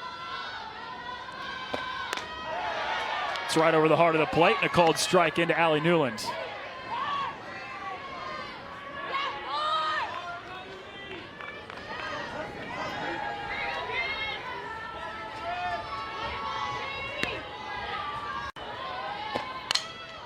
Newland lifts it out of play. So McCann got a fly out and a ground out very, very quickly to start this 5th inning. Then she went back-to-back walks. But is a strike away from getting out of this 5th inning, not allowing a run, keeping this game tied with her offense coming up in the bottom of the 5th. 1-2. We'll do it again.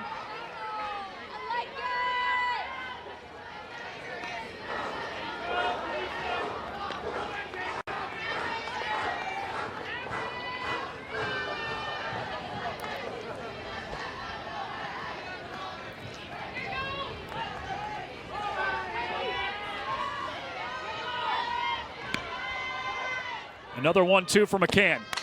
Pounded in the ground right side, backhanded by Walker. Tried to get the out at second, but not in time. Bases full.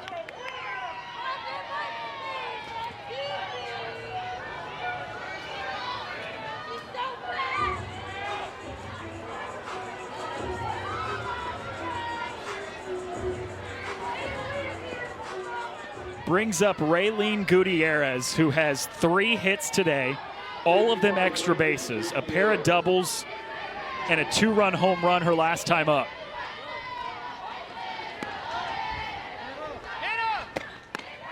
A massive opportunity here for her as well. Bases full, getting into the late stages of this one in a tie game. Yeah, McCann has to find a way to get Gutierrez out. Otherwise, she could potentially break this game open.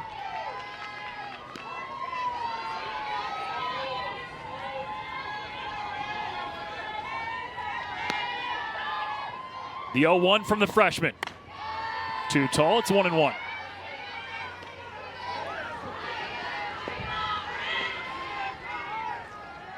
Gutierrez has been far and away the best bat in LSU's lineup today. Brought in a pair on the 2-run home run, brought in 2 more on a double earlier in the game. She's driven in 4 of the 9 for LSU. It's 1-2. This. Chopped over towards short. Laird has 1 play. It's at first. Walker's got it, and that ends the inning. 2 great aces in the circle for each team. They both got chased out pretty early. And the bottom of the 5th begins with Jenna Laird, the leadoff hitter for Missouri. Yeah, already 21 hits in this ballgame. We're only in the bottom of the 5th. And that's the thing. They're doing it with all hits. There's only been 2 combined errors between the teams. A lot of base hits, a lot of them extra base hits.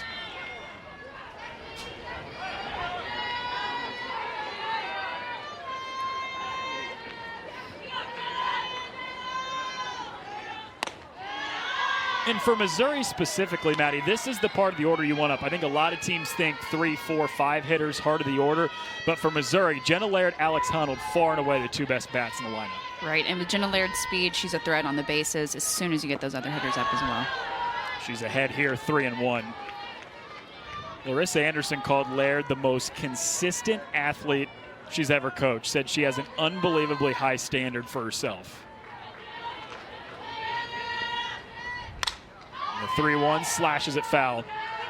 And her teammates look at her in a really highlight too. Before the season started, Julia Crenshaw the catcher for Mizzou, stood up during a team meeting and said, there's a reason Jenna is so good. Everybody in this locker room should try to emulate and put in the time and the work that she does. And she draws a walk on a full count pitch here to start the 5th inning. But I just think that's pretty cool. When you got teammates standing up in team meetings in front of everybody saying that about you, you know that that's the leader of this team. Yeah, that definitely speaks to her hard work and dedication, and we've seen that in her accolades throughout her career as well. Been all SEC each of the first 3 years of her career, won the National Gold Glove Award 2 years ago. Honnold bounces right back to Lynch, who gets the lead runner at second. Yeah, that ball's just hit hard enough by Honnold that Lynch is able to snap that off and get a play at second.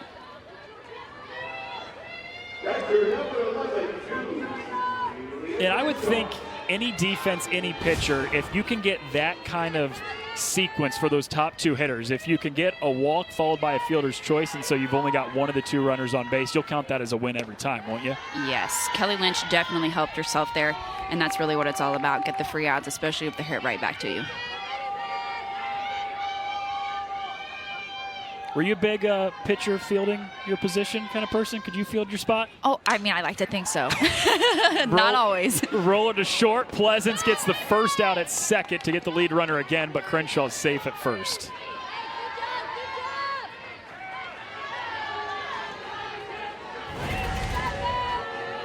Yeah, Crenshaw hits this ball in the outer half, gets around it a little bit. Pleasance is able to turn this ball over to that second baseman, ultimately not able to get Crenshaw at short. Kara Daly, the cleanup hitter at the plate. Runner on first, 2 outs. Sees one out of the zone here to start the AB, 1-0. Singled and came around to score the game-tying run just last inning in the 4th.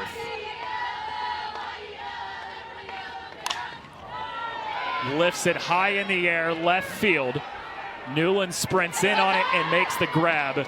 LSU gets out of the inning, not giving up last week, and Kiki Malloy doing Kiki Malloy things. Carly Petty launches it to center. Honnold's on the warning track. And if you're a Mizzou fan, your heart dropped a little bit, but it stays in the park and it stays tied.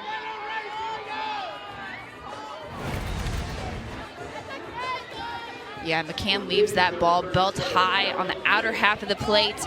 Carly Petty able to drill that to center field. Ultimately didn't have enough on it for it to leave the yard.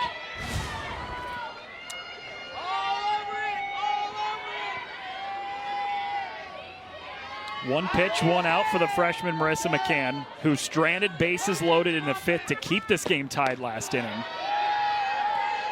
first pitch strike.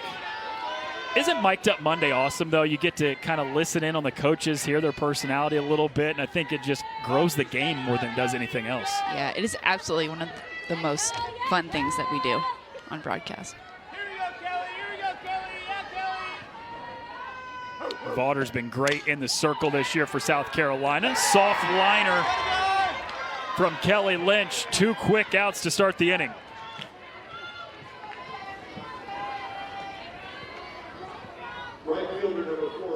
Very similar start to the 5th inning when Marissa McCann got the first 2, fly out, ground out, but then bases loaded on a pair of walks in a single. They got a ground out at short to not allow a run. Trying to make this one much quicker as that one slides outside to Rudity.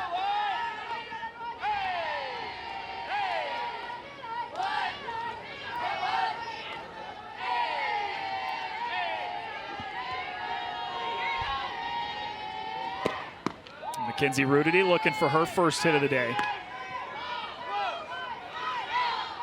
He was just 1 for 9 last week in the Ole Miss series, but a lot of batters struggled for LSU. They lost 2 of 3 to Ole Miss. First 2 losses of the season. Opened the year 24-0. Lost game 2 and game 3 to lose the series. It's on the outside corner for McCann.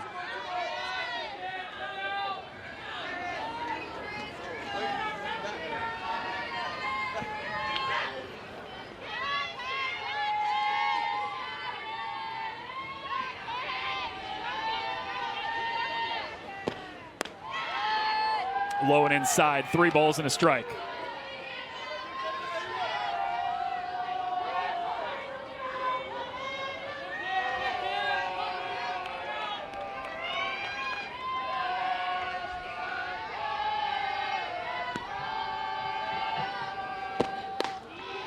Five-pitch walk after 2 quick outs. Mackenzie Rudity down to first.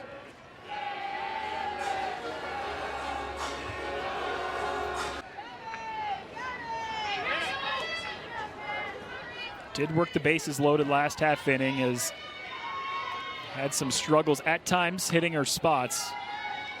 But again, has thrown the pitches, made the pitches that she's needed in the big moments. And that one's a first pitch strike to Macy Bergeron.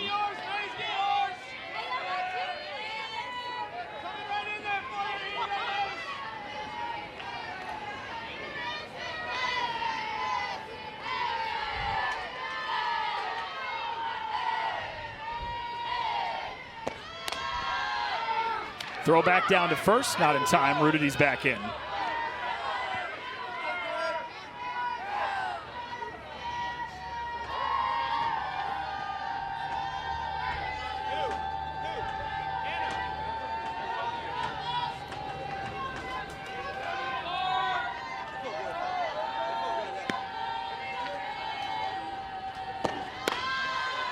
Couple in a row out of the zone here for McCann. 2 balls and a strike to Bergeron.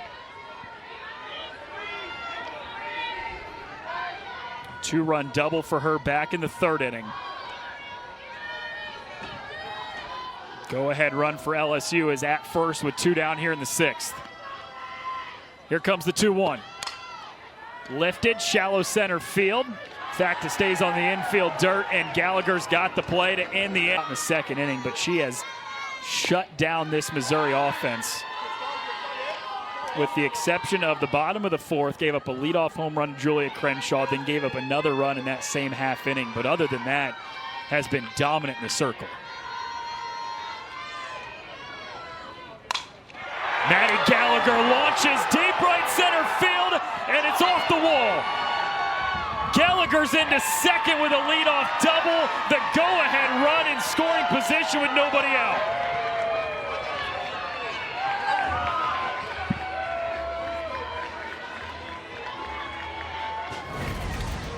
Absolutely great piece of leadoff hitting from Maddie Gallagher. Kelly Lynch leaves that ball up and just inside on Maddie Gallagher, and she's able to turn on that ball and lift it into deep right center for a leadoff double. First hit of the day for Maddie Gallagher is a crucial one. And it brings up Katie Chester, who her last time up tied the game at 9 with an RBI single.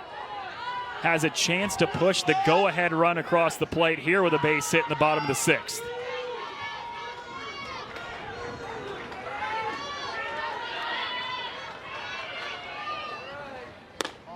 A sophomore from just outside the Kansas City area, grew up about 2 hours away from Columbia. As a freshman last year, hit just 190. Was a starter most days, but Larissa Anderson said the difference this year is she knows she's got a designated role. She is going to be in our lineup every single day. Rips that one foul left side. And you can tell that that's paid off in the numbers this year, Maddie, because the 190 a year ago, this season over 300. She has been a difference maker in this Mizzou lineup.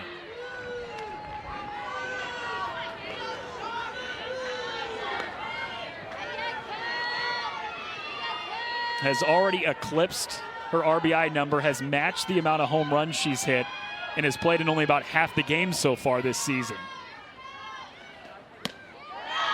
Stays outside. 2 balls and 2 strikes now to Chester.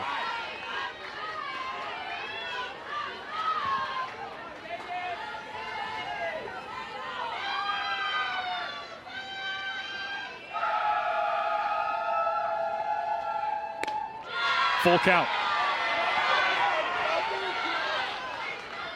The LSU fans that made the trip didn't love that call.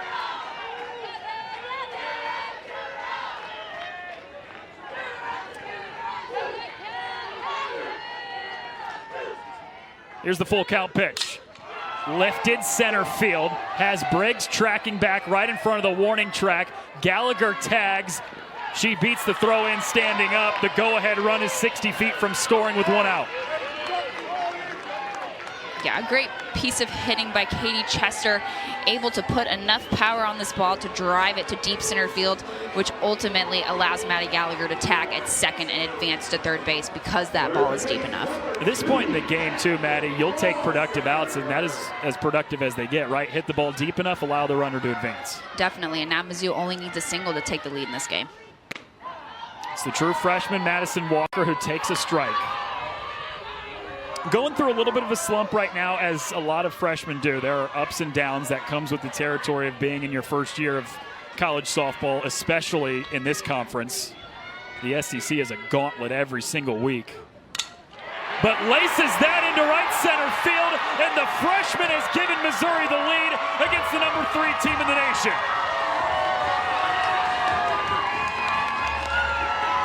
Slump, she says, what's that?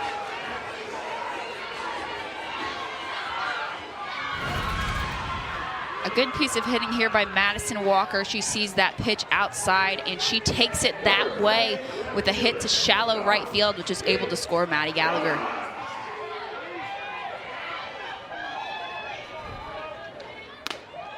The point I was going to get to next was how Larissa Anderson has said, despite the slump, she's swinging the bat really well recently, and more importantly is seeing the ball. You're not seeing her swing at as many pitches out of the zone. That one was in the zone, and she took advantage of it.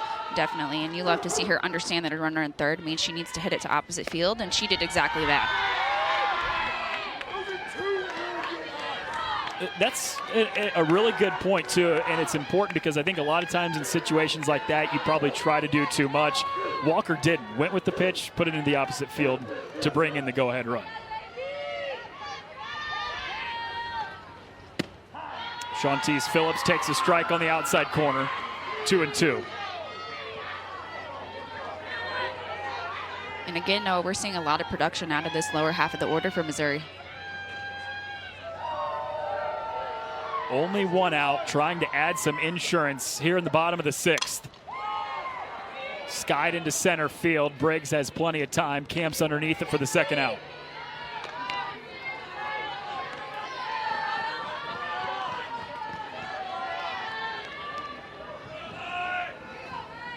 Have you ever seen that combo? Your hat with a sock cap on top of it? I mean, it's a cold day. I don't blame her, but I just don't know if that's a fashion trend we're going to see a whole lot of. Add the glove on top of it. 3 layers.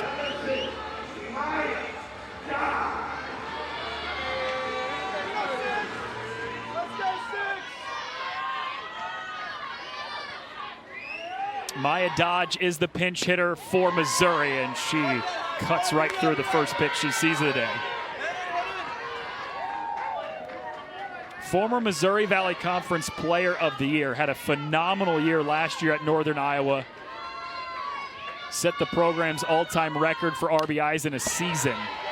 Has just not had the start to her Missouri career that she would like. Yeah, definitely a tough start to your first year in the SEC, but it comes with experience, and the game is a little bit faster, and the pitchers are a little bit harder to hit. But I'm sure she'll find her groove here for the Missouri Tigers. Yeah, hitting just 186 on the season. Fouls a piece of that off, stays alive at 0-2. Was in the starting lineup the first couple weeks of the season, but lack of production.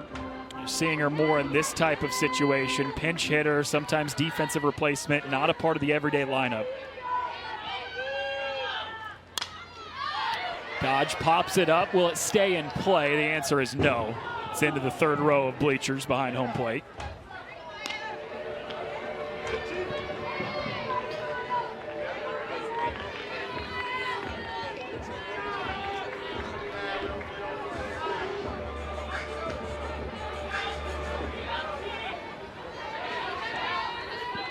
Can Maya Dodge keep the inning going? Already scored 1 run to take the lead. Cold strike 3 outside corner to end the inning. But Missouri gets the job done. Tigers take Owens in to throw in the 7th in a close game. earned the save in the midweek win against Missouri's rival Kansas in Lawrence on Wednesday, and she delivers a first pitch strike to the first batter of the inning. Yeah, and Pinnell's not somebody that's going to overpower these LSU hitters. She's got to spin it, change speeds, and she's really, really effective on her spots. Hannah Carson is the pinch hitter. Way out in front of the off-speed, 0-2. Carson, a senior who spent the first couple years of her career in her home state as a Michigan Wolverine, was a second-team All-Big Ten selection a couple years ago. Out in front of the off-speed again. Good morning, good afternoon, and good night from Taylor Pinnell. An excellent pitch here by Taylor Pinnell. Does a phenomenal job on this changeup. Crosses this hitter at the knees and drops below. Beautiful pitch from her. It takes a certain type of mindset to be the person that wants the ball in their hands in the 7th inning of a close game. It definitely does. Briggs squared around a bunt but pulled it back, 1-0.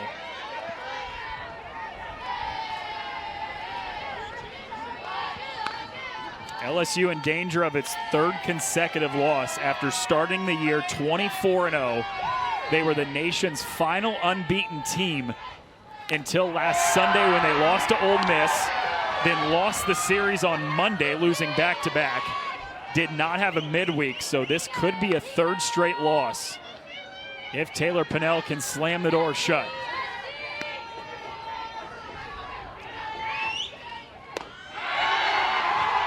Just misses. 2 balls and a strike.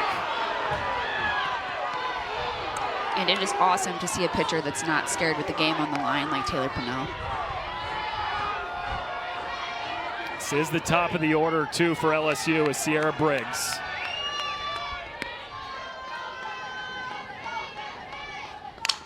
Two-one slashed foul. This is an LSU lineup, too, that is very, very left-handed dominant. 7 of the 9 hitters in the lineup are lefties, and so when you can bring in Taylor Pinnell, too, a lefty, that goes advantage pitcher. Right, and this is the only lefty on Missouri staff, so a really smart move by Larissa Anderson to go to that lefty-lefty matchup in a one-run ball game like this. Popped up into left field. Shantice Phillips is back on it and makes the catch on a back pedal. 2 away.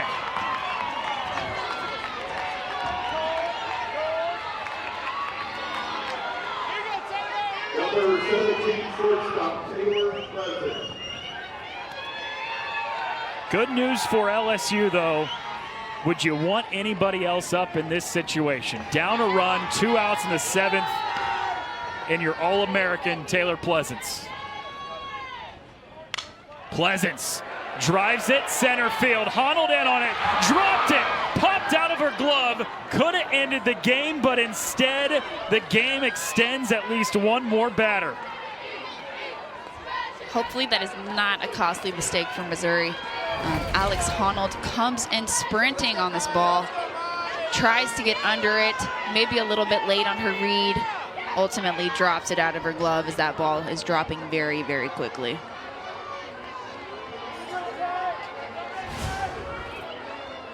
Alex Honnold, not really somebody that we see make a ton of errors in the outfield, Noah. No, almost never you see that from Alex Honnold, but the error here keeps the game alive. Maya Townsend is the pinch runner for LSU, serves as the game-tying run with 2 outs in the 7th. And I said, is there anybody else you want up than Taylor Pleasance? And if you're an LSU fan, the one answer you might have is right now, Allie Newland.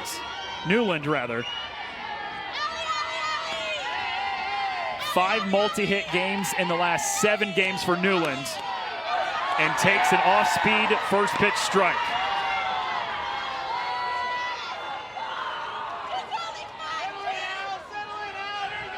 Has 2 hits again tonight, a pair of singles.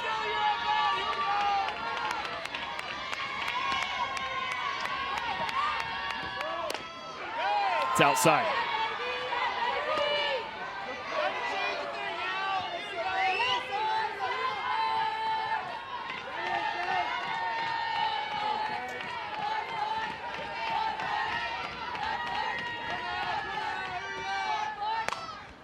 Newland lifts it, right side, foul territory. Walker runs out of room.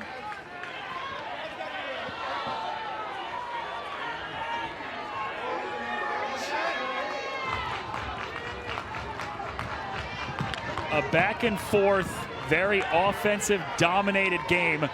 19 runs between the two teams. And with 2 outs in the 7th, a 1-2 count. Can the Missouri pitching and defense slam the door? Newland really looking for something that she can drive here, not getting outside of herself, not trying to be the hero, waiting for her pitch that comes a little bit lower in the zone.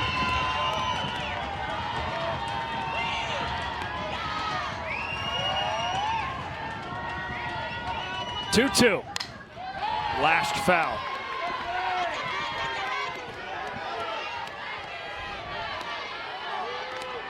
She looks so calm, doesn't she?